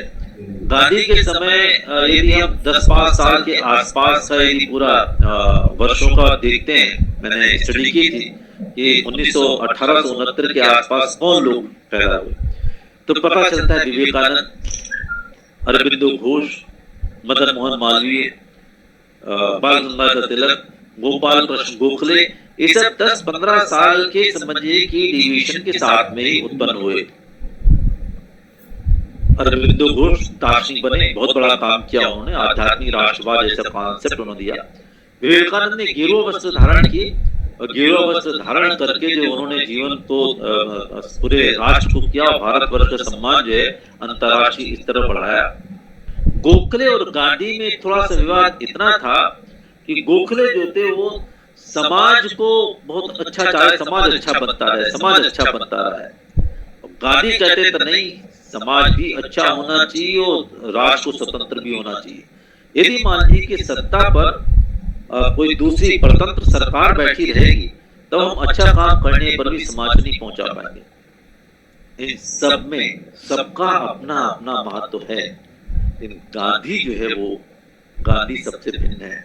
गांधी भिन्न इसलिए है, गांधी किसी भी एक वर्ग से जुड़ करके न तो गेरुआ वस्त्र धारण करने वाले धर्माचार्य बने किसकी तरह, विवेकानंद की तरह, न पांडिचेरी में जाकर योग की साधना करने लगे एकांत में जाकर, या गोखले और तिलक के साथ ही कुछ काम जरूर किया लेकिन उन्होंने समाज सुधार ही करेंगे। गांधी सबसे प्रबल इसलिए है कि उन्होंने योग के साथ के प्रयोग, उन्होंने धर्म के साथ के प्रयोग, गेरुआ वस्त्र के साथ के प्रयोग, समाज के साथ के प्रयोग, राष्ट्र के साथ के प्रयोग, राज सिंहासन के साथ के प्रयोग, चर्चिल के साथ के प्रयोग, माउंटबेटन के साथ के प्रयोग और नेहरू के साथ के प्रयोग, राजकुमार शुक्ला के साथ के प्रयोग, चंपारण के प्रयोग, दांडी मार्च के प्रयोग, वर्धा के प्रयोग, साबरमती के प्रयोग समाज के बीच में आम आदमी की तरह रह करके किए। आपने अलग रह करके कुछ काम किया और महान बन गए, वो बड़ी बात नहीं होती है। बड़ी बात होती है समाज के बीच में रच पच करके आपने कैसे जीवन जिया, क्योंकि आप हमेशा समझिए कि एक एक्सरे किया है, समाज की जो गामा रेस निकलती उससे आपके व्यक्तित्व का पुनर्मूल्यांकन होता चला आता है। राउंड टेबल कॉन्फ्रेंस में चर्चिल ने कहा ये कौन नंगा फकीर है, पहुंचे दरवाजे पर माउंटबेटन ने कभी टाइम निकल पूरा हिंदुस्तान खड़ा है दरवाजे पर। ये गांधी की शक्ति है। गांधी अपने समय में प्रासंगिक थे। निरंतर गांधी जो है हमारे जीवन में अपरिहार्य हैं। गांधी को हमें पढ़ना चाहिए, लेकिन पढ़ने से ज्यादा गांधी को जीने की आवश्यकता है। गांधी पर बोलना जो है खतरे से खाली नहीं होता। मैं बार बार कहता हूँ कि गांधी पर बोलना आप समझिए तलवार की धार पे चलना होता है। जब गांधी पर आप बोलते हैं तो आत्मावलोकन करते हैं कि भाई सत्य जितना गांधी था उससे कुछ तो सत्य आपके पास में है, कुछ तो अपरिग्रह भी है, कुछ तो अहिंसा भी है, कुछ तो अस्तेय भी है, कुछ तो ब्रह्मचर्य भी है। अगर ये तत्व तो आपके जीवन में नहीं है तो आप पाएंगे कि गांधी पर आपने बोला तो आप स्वयं अपने को क्षमा नहीं कर पाएंगे। आप अपनी ही दृष्टि से गिर जाएंगे। अरे क्या आप ये खोखलापन, ये हिपोक्रेसी आप गांधी के नाम पे कर रहे हो। इसलिए मैं चाहूंगा, मैंने बहुत पहले एक मुक्तक छोटा सा ऐसे ही लिख दिया था कि वो एक समय में जब प्रकाश पुंज था आज मात्र मार्ग बन के रह गया है, जिस पर कोई चलता तो नहीं है लेकिन उसे कुचलते सब हैं। आइए हम केवल गांधी मार्ग बनाए नहीं, गांधी मार्ग हम पत्र पत्रिका नहीं छापे, गांधी के नाम पर विश्वविद्यालय महाविद्यालय न बनाए, स्कूल न बनाए, गांधी पर लिखें लेकिन कम, गांधी को पढ़ें बहुत ज्यादा लेकिन गांधी को जिए सबसे ज्यादा। इन्हीं शब्दों के साथ मैं अपनी वाणी को विराम देता हूँ। पूरे महाविद्यालय परिवार को मेरा व्याख्यान आयोजित करने के लिए और धैर्यपूर्वक सुनने के लिए मैं पुनः धन्यवाद देता हूँ। हमारे इस कार्यक्रम में सुभाष लेथर जी जो कि 150वीं जयंती का पूरा कार्यक्रम देखते हैं वो जुड़े हुए हैं। कल्पना शास्त्री जी दुबई से जुड़ती हैं, तो ओपी मोंगा जी हमारा भाषण सुनने के लिए हमेशा जुड़ते रहते हैं। इन सब के प्रति मैं अपना आभार व्यक्त करता हूँ। धन्यवाद। वंदे मातरम। बहुत धन्यवाद आचार्य जी। आपके वक्तव्य से भली भांति स्थापित हो गया है कि गांधी जी किस प्रकार से हमारे लिए अपरिहार्य है।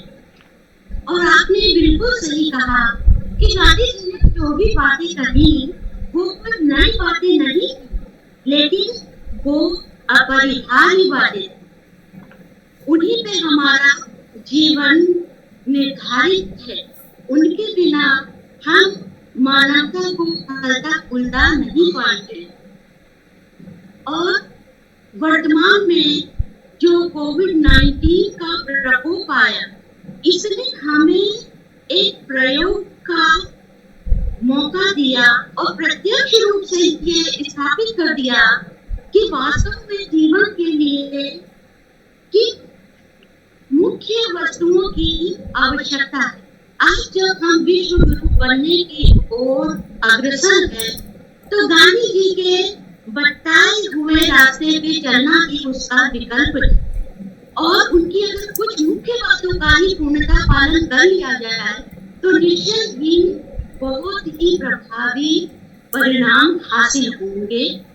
आपके इस वक्तव्य के लिए, जिसने इस विषय को भली भांति स्पष्ट किया, उसके लिए पूरे महाविद्यालय परिवार की ओर से और विशेष रूप से हम शैक्षणिक समिति की ओर से आपके आभारी हैं। एक प्रश्न हमारे प्रतिभागी आपसे करना चाहते हैं। जी। आपसे विनम्र अनुरोध है उनके जी। प्रश्न का उत्तर दें। सर, सादर प्रणाम। जी, मेरा एक छोटा सा प्रश्न है। आपका परिचय भैया जी। मैं अनिल पांडे, जी, एसएनपी कॉलेज में शिक्षा विभाग में ही हूँ सर। यहीं पर ही। जी, जी, मेरा एक बहुत छोटा सा प्रश्न है कि वर्तमान वैश्विक परिवेश में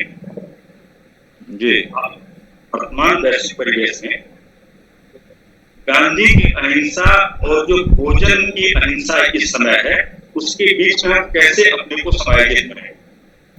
गांधी की अहिंसा और गांधी की अहिंसा जो है, जी, जीवों को दया करना, जीवों को न मारना, हाँ, और जो इस विश्व में भोजन के साथ हिंसा जुड़ी हुई है, भोजन के साथ जुड़ी हुई। भोजन के साथ हिंसा जुड़ी हुई है। जी जी 90% पॉपुलेशन लगभग निरामिष भोजन ही ग्रहण कर रही है। जी। इसके बीच में कैसे समायोजन किया जाए, क्या रास्ता होगा? नहीं, देखिए ऐसा है, गांधी जब लिखते हैं अहिंसा के बारे में लिखते हैं तो वो स्पष्ट तौर पे कहते हैं, देखिए कुछ तो सहज रूप से हिंसा हो जाती है जिसकी आपको चेष्टा नहीं करते हैं।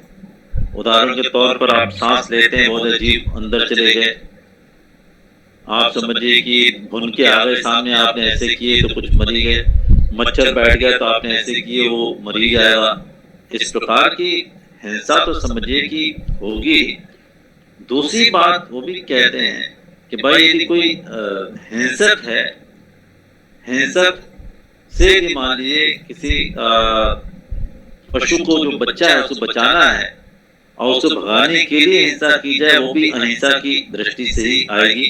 क्योंकि अगर मान लीजिए उनकी अहिंसा मानते पूरी तरीके से तो सत्याग्रह भी एक प्रकार की हिंसा ही होती है, सत्याग्रह को वो स्वीकार कर रहे हैं। तो जो भोजन की बात है, भोजन में शाकाहार के बहुत बड़े पक्षधर हैं। तो मैं तो ये कहूंगा कि विश्व गुरु कोविड-19 के अंतर्गत आप पाएंगे कि मांसाहार के प्रति विश्व का जो है वो आकर्षण कम हुआ है। ये सारे आंकड़े बताते हैं, और ये भी आंकड़े बताते हैं कि जो मांसाहारी हैं उनमें इम्यूनिटी कम होती है अपेक्षाकृत शाकाहार के।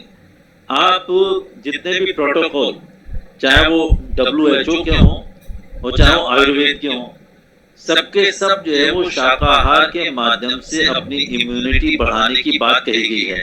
ये क्या है, संकट का समय है। हम इसी संकट के समय को विस्तार कर दें कि जो व्यक्ति हमेशा ही शाकाहारी होगा, जैसे हम ही सब लोग हैं, जो शाकाहारी होगा, जो नियमित भोजन करता होगा, नियमित योगासन करता होगा, जो ब्रह्मचर्य से रहता होगा। ब्रह्मचर्य की ताकत सबसे बड़ी ताकत होती है, जो गांधी जी ने स्वयं अनुभव किया है और मैं भी इसको अनुभव करता हूँ। उस ताकत जिसके पास में होगी उसकी इम्यूनिटी अपने आप समझिए कि डेवलप रहेगी। उसको जो कोरोना तो ठीक ही है, कोरोना तो नया वायरस आ गया है, और जो हमारे जो डिजीजेस होती हैं, स्पेशली जब हमारा वेदर चेंज होता है, वेदर चेंज होने के बाद में आप कुछ को पता चला कि जुकाम हो रहा है, कुछ खांसी हो रही, कुछ भी बीमार बुखार पड़ना है, ऐसे लोगों को नहीं हो पाएगा। एक बार क्या हुआ, मैं जो कुछ इंस्टीट्यूट ऑफ इस्लामिक स्टडीज पर मैं गया था, वहाँ एक पाकिस्तान का डॉक्टर था जो अमेरिका में रहता है। उसने कहा कि हार्ट के जो हार्ट अटैक्स पर कुछ सेमिनार था, उसने बोले ये बात सिद्ध हो चुकी है कि मांसाहार में और हार्ट अटैक्स में कोई भी जो है सह संबंध नहीं है, स्टैटिस्टिक्स के द्वारा भी प्रूव कर दिया।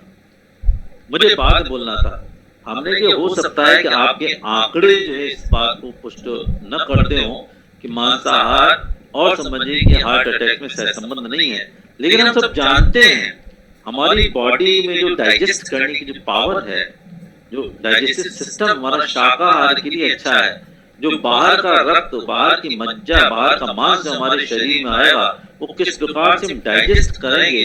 तो हमने कहा कि हार्ट अटैक्स के प्रति मांसाहारी अधिक प्रोन होते अपेक्षाकृत शाकाहारी के, ये बात भी स्वीकार करनी पड़ी।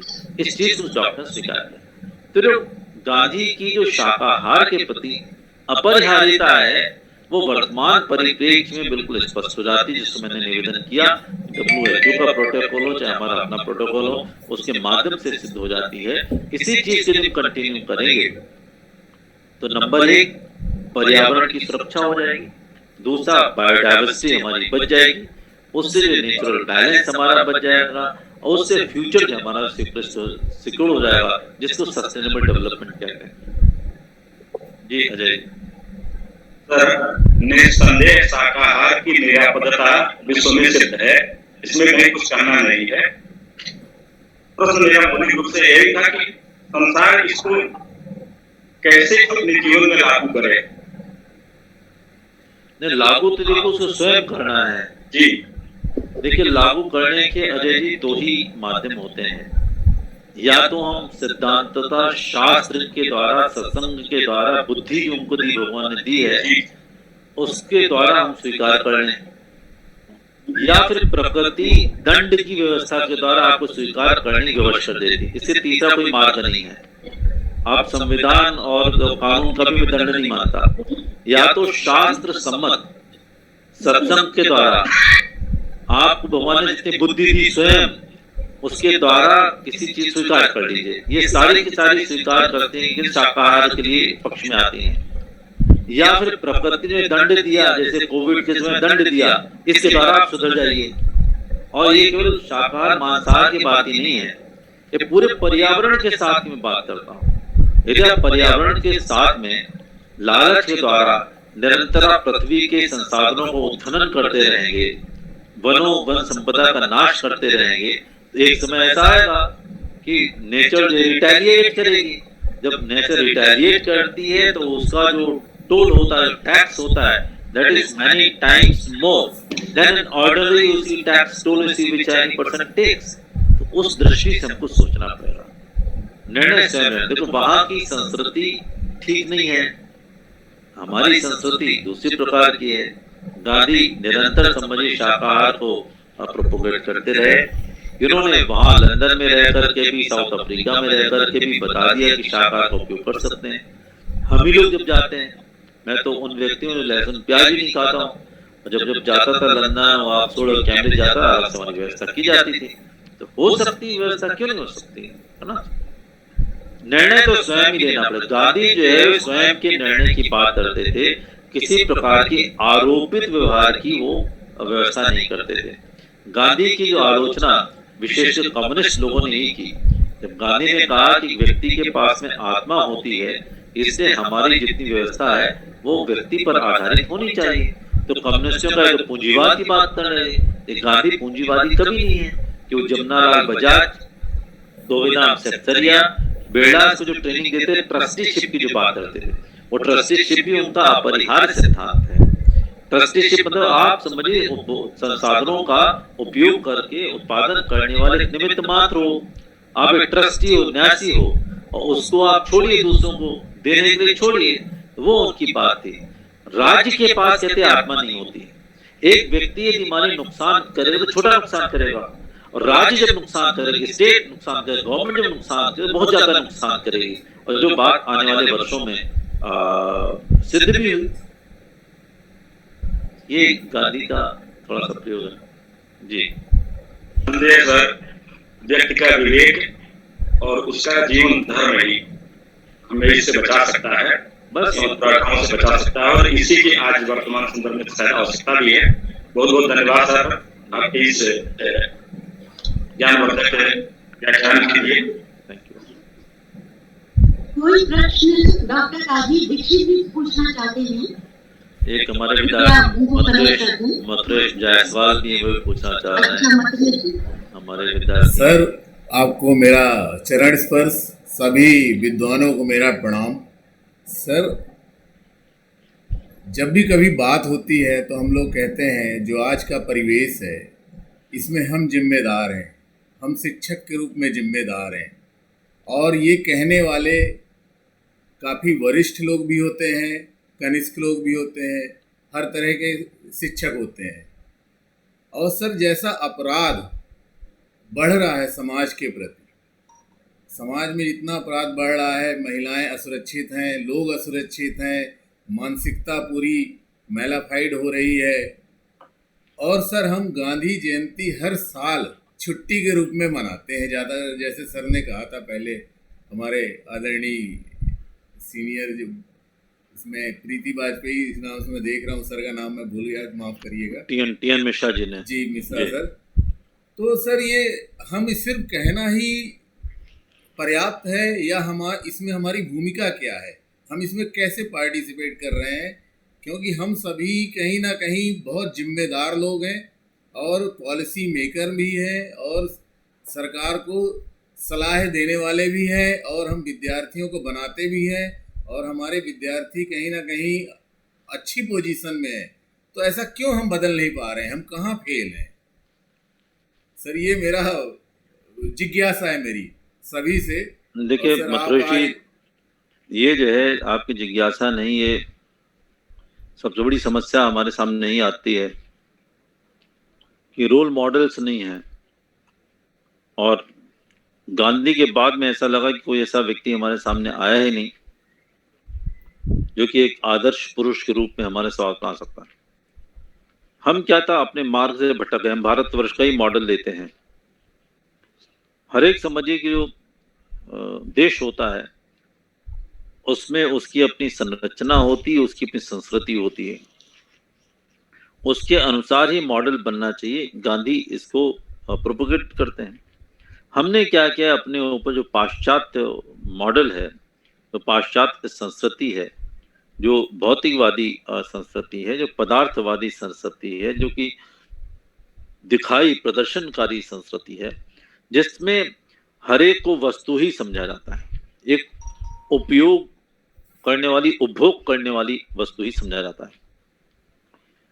तो भारतवर्ष ने स्वतंत्रता प्राप्ति को उपरांत में बचा के रखा, लेकिन 1991 के बाद में जब से भूमंडलीकरण हुआ और भारतवर्ष जो है विश्व के विशेषकर जो विकसित राष्ट्र संघ में जुड़ गया, तो पाश्चात्य संस्कृति के कारण क्या है, एक उपभोगवादी और उपयोगवादी दृष्टि आई।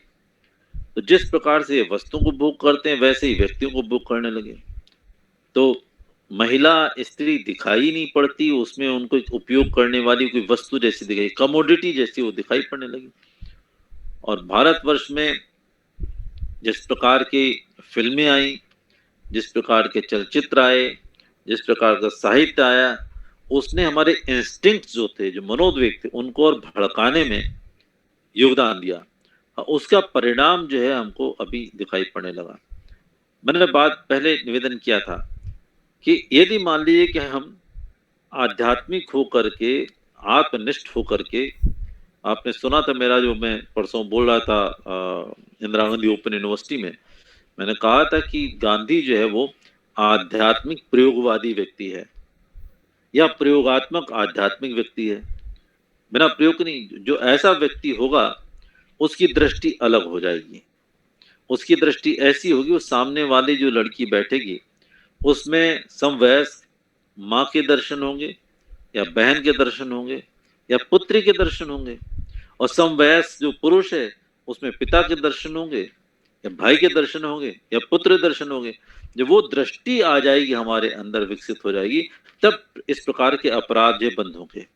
और आप चाहें कि हम कानून के द्वारा, प्रलोभन के द्वारा, न्याय के द्वारा इस प्रकार के जो अपराध हो रहे हैं उनको रोक पाए, तो रोक नहीं सकते। फिर दूसरी बात आती है, एक समाज जो बृहत्तर मूल समाज भारतवर्ष का है, उसकी अपनी संस्कृति है, लेकिन दूसरा भी हमारे पास समाज है, वो सारे आपके जितने नियम हैं उनको समझिए किनारे फेंक देता है। अभी मैं खलीदे, मुझे क्षमा करेंगे बात करने के लिए, ग्रुप में सारी चीजें आती रहती हैं। एक देखा कोई केरल के कोई नेता हैं अयूब खान, गलत भी हो सकती है, उनकी बेटी है तरन्नुम ने ट्वीट किया है वो अपने बाप से शादी कर रही है। ये किस नियम के अंतर्गत आप काम कर रहे हैं? कौन सी व्यवस्था है, कौन सी संस्कृति को आप परोस रहे हैं? और ज्यादा वायरल होती चली जा रही है। तो इस पर नियंत्रण देखिए हमको स्वयं करना पड़ेगा, हमें स्वयं में निर्णय लेना पड़ेगा। और गांधी इस बात पे विश्वास करते हैं कि हम स्वयं को करेक्ट करें, हम स्वयं को करेक्ट करेंगे और समाज का करेक्शन अपने आप होता चला जाएगा। तो निर्णय, गांधीवादी निर्णय ये है कि यदि आप मान रहे हैं कि चीजें गलत हैं तो वो गलती हम न करें और उस गलती में हमारा सहयोग न हो, यहाँ से बात जो है शुभारंभ होगी, कम से कम हमारी आत्मा जो है संतुष्ट रहेगी। यस मतरेश जी सर। आचार्य जी, प्रश्न तो बहुत सारे हैं, परंतु आप बताइए जितने हो सकते सकते हैं हैं। सर, एक क्वेश्चन और ले लें? जी बताइए। अगर कोई प्रश्न पूछना चाहता है तो कृपया अपने को अनम्यूट करके पूछ लीजिए। समय बहुत कम है, शायद एक प्रश्न और हम ले सकते हैं। क्या राजीव दीक्षित जी कोई प्रश्न पूछना चाहते हैं? नहीं, मेरे प्रश्न का उत्तर सर ने दे दिया। परम बहुत अच्छी बात। सर ने बहुत अच्छे से दिया। जो प्रश्न डॉक्टर अनिल कुमार पांडे जी ने किया उनसे, उन्होंने बहुत अच्छा मतलब उत्तर दिया। और मैं ये बात जरूर कहूंगा, 4 लाइनों में अपनी बात कहता हूं उनके उत्तर सुनने के बाद, कि जो उन्होंने प्रश्न किया था गांधी की अहिंसा एवं भूख पर हिंसा, इसमें मैं 4 लाइनें जरूर कहूंगा कि यकीनन वो जरूरत बड़ी होगी जो उसूलों से भी लड़ पड़ी होगी। एक भूखे ने कर ली मंदिर में चोरी, शायद वो भूख भगवान से बड़ी होगी। बस मुझे उनका उत्तर मिल गया है, इसलिए अब मेरा कोई प्रश्न नहीं। धन्यवाद राजीव जी। आचार्य जी का अभी एक और व्याख्यान है। संगीता शुक्ला जी भी शायद हाथ उठा रही। मैम, आप अपने को अनम्यूट करके जल्दी से जो प्रश्न पूछना हो पूछ लीजिए। सभी को प्रणाम। बहुत अच्छा व्याख्यान आपने आयोजित किया। मेरा प्रश्न ये है कि महात्मा गांधी जी ने जो स्वदेशी के लिए प्रचार किया, उसके मुकाबले में ये लाल बहादुर शास्त्री जी का जो स्वदेशी का प्रचार था, इसका कुछ तुलनात्मक विवरण दे सकते हैं क्या? देखिए, लाल बहादुर शास्त्री का अपना कंट्रीब्यूशन है, लेकिन लाल बहादुर शास्त्री जो है गांधी के ही मार्ग पर चलने वाले व्यक्ति हैं।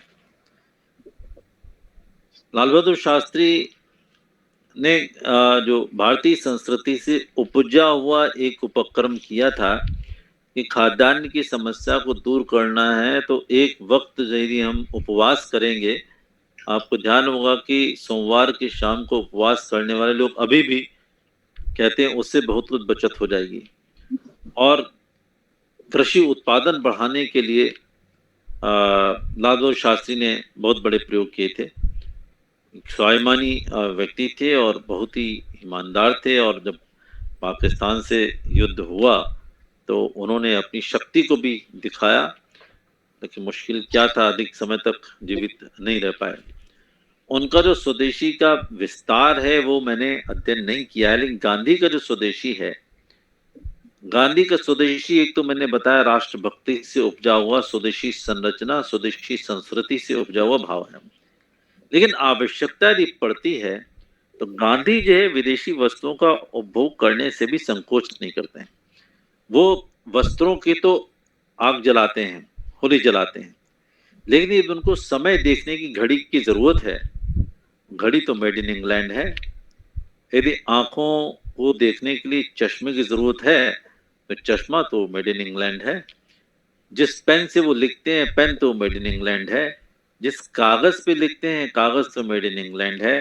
जिस बग्घी पे चलते हैं, बग्घी तो मेड इन इंग्लैंड है। वो श्रम के बहुत बड़े पक्षधर हैं, लेकिन शिमला की उबड़ खाबड़ उसमें बग्घियों पर यदि पुरुष चला रहे हैं तो उसमें चलने में उन्हें कोई आपत्ति नहीं होगी। तो गांधी क्या है, अपने को प्लेस्ड करते हैं। गांधी की सबसे बड़ी चीज है वो उनकी प्लेसिंग, टाइम की और स्पेस के साथ में, टाइम और स्पेस के साथ में जो प्लेसिंग करते हैं गांधी, जिसको मैंने मैनेजमेंट के अंतर्गत बताया, वो अद्भुत है। समझिए उनका टाइम का मैनेज मिनट टू मिनट और स्पेस का उपयोग समझिए कि मैक्सिमम, उसको करने की विधा जो है वो गांधी से सीखना चाहिए। मुझे लगता है कि गांधी ने स्वदेशी का उपयोग करते हुए राष्ट्र को स्वतंत्रता दिलवाई। उसके बाद में दत्तोपंत ठेंगड़ी जी ने 1991 में एक स्वदेशी जागरण मंच की स्थापना की। उसने भी स्वदेशी की भावना को काफी जीवित रखा। उसके पहले विवेकानंद ने भी, गोखले ने भी, तिलक ने भी, अरबिंदो घोष ने भी स्वदेशी की बातें की हैं।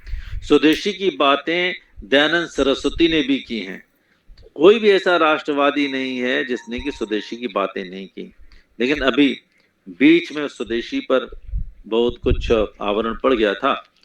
अभी जब प्रधानमंत्री जी ने बात तो स्वदेशी को लेकर के आगे बढ़े हैं, लेकिन मैं बहुत ही स्पष्ट तौर पे कहना चाहूँगा, यदि स्वदेशी में विकेंद्रीकरण नहीं है, यदि स्वदेशी में गांव नहीं है, यदि स्वदेशी में डीकंसंट्रेशन नहीं है, यदि स्वदेशी में डेमोक्रेटाइजेशन नहीं है, यदि स्वदेशी में डेलीगेशन नहीं है, तो स्वदेशी सस्टेनेबल नहीं हो पाएगा, सही मायने स्वदेशी नहीं हो पाएगा। जी संगीता जी।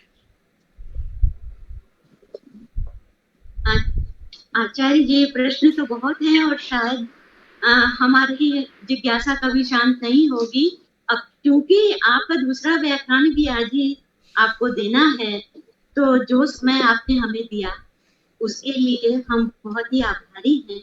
और अब आग्रह करेंगे अपने संयोजन सचिव डॉक्टर मंजू त्रिवेदी से कि वो कृपया धन्यवाद ज्ञापन प्रस्तुत करें। धन्यवाद मैम। मैं अभिभूत महसूस कर रहा हूं कि मुझे ऐसे व्यक्तित्व का आभार प्रकट करने का अवसर मिल रहा है जो भारत ही नहीं वरन विश्व के मंचों पर भारतीयता का प्रतिनिधित्व करते हैं। सर, विश्व आज जो है अनेक अनिश्चितताओं से गुजर रहा है। एक ओर जहां सीमा विवाद की स्थिति अशांति फैला रही है, तो दूसरी तरफ आतंकवाद जैसे हिंसात्मक मुद्दे हमें विचलित कर रहे हैं। गांधी के विचार शाश्वत हैं। वो किसी भी युग में किसी भी समाज को शांति के मार्ग पर चलने की प्रेरणा देते हैं। सर, आपके वक्तव्य ने हमें गांधी के को समझने की एक नई दृष्टि दी। हम सभी बहुत अभिभूत हैं कि आप हमारे महाविद्यालय के इस वेब मंच पर आकर के आपने हमारा गांधी के संदर्भ में मार्गदर्शन किया। सर, मैं महाविद्यालय परिवार की तरफ से आपका हार्दिक आभार प्रकट करता हूँ। थैंक यू मंजुल जी। इसके साथ ही मैं हार्दिक कृतज्ञता ज्ञापित करता हूँ हमारी प्रबंध समिति के अध्यक्ष श्री टी.एन. मिश्रा सर का। वो प्रत्येक वेब कार्यक्रम में हमारे साथ जुड़ते हैं, पूरा समय देते हैं। सर, आपकी उपस्थिति हम सभी में उत्साह का संचार करती है और हमें प्रेरित करती है। इसके साथ ही मैं कृतज्ञता ज्ञापित करता हूँ हमारे मंत्री प्रबंधक श्री रत्नाकर शुक्ला सर के प्रति कि सर, आप इस वेब मंच पर आकर आपने हमें अपना आशीष दिया और आपकी उपस्थिति पूरे समय रही। सर, हम आपके हार्दिक आभारी हैं। और मैं विशेष आभारी हूँ हमारे महाविद्यालय के प्राचार्य प्रोफेसर राकेश चंद्र सर का कि सर की प्रेरणा से ही हम लोग जो है ऐसे अकादमिक कार्य कर पाते हैं और ऐसे विभूतियों को सुनने का अवसर मिलता है जो हमारे एक ज्ञान पथ को आलोकित करते हैं।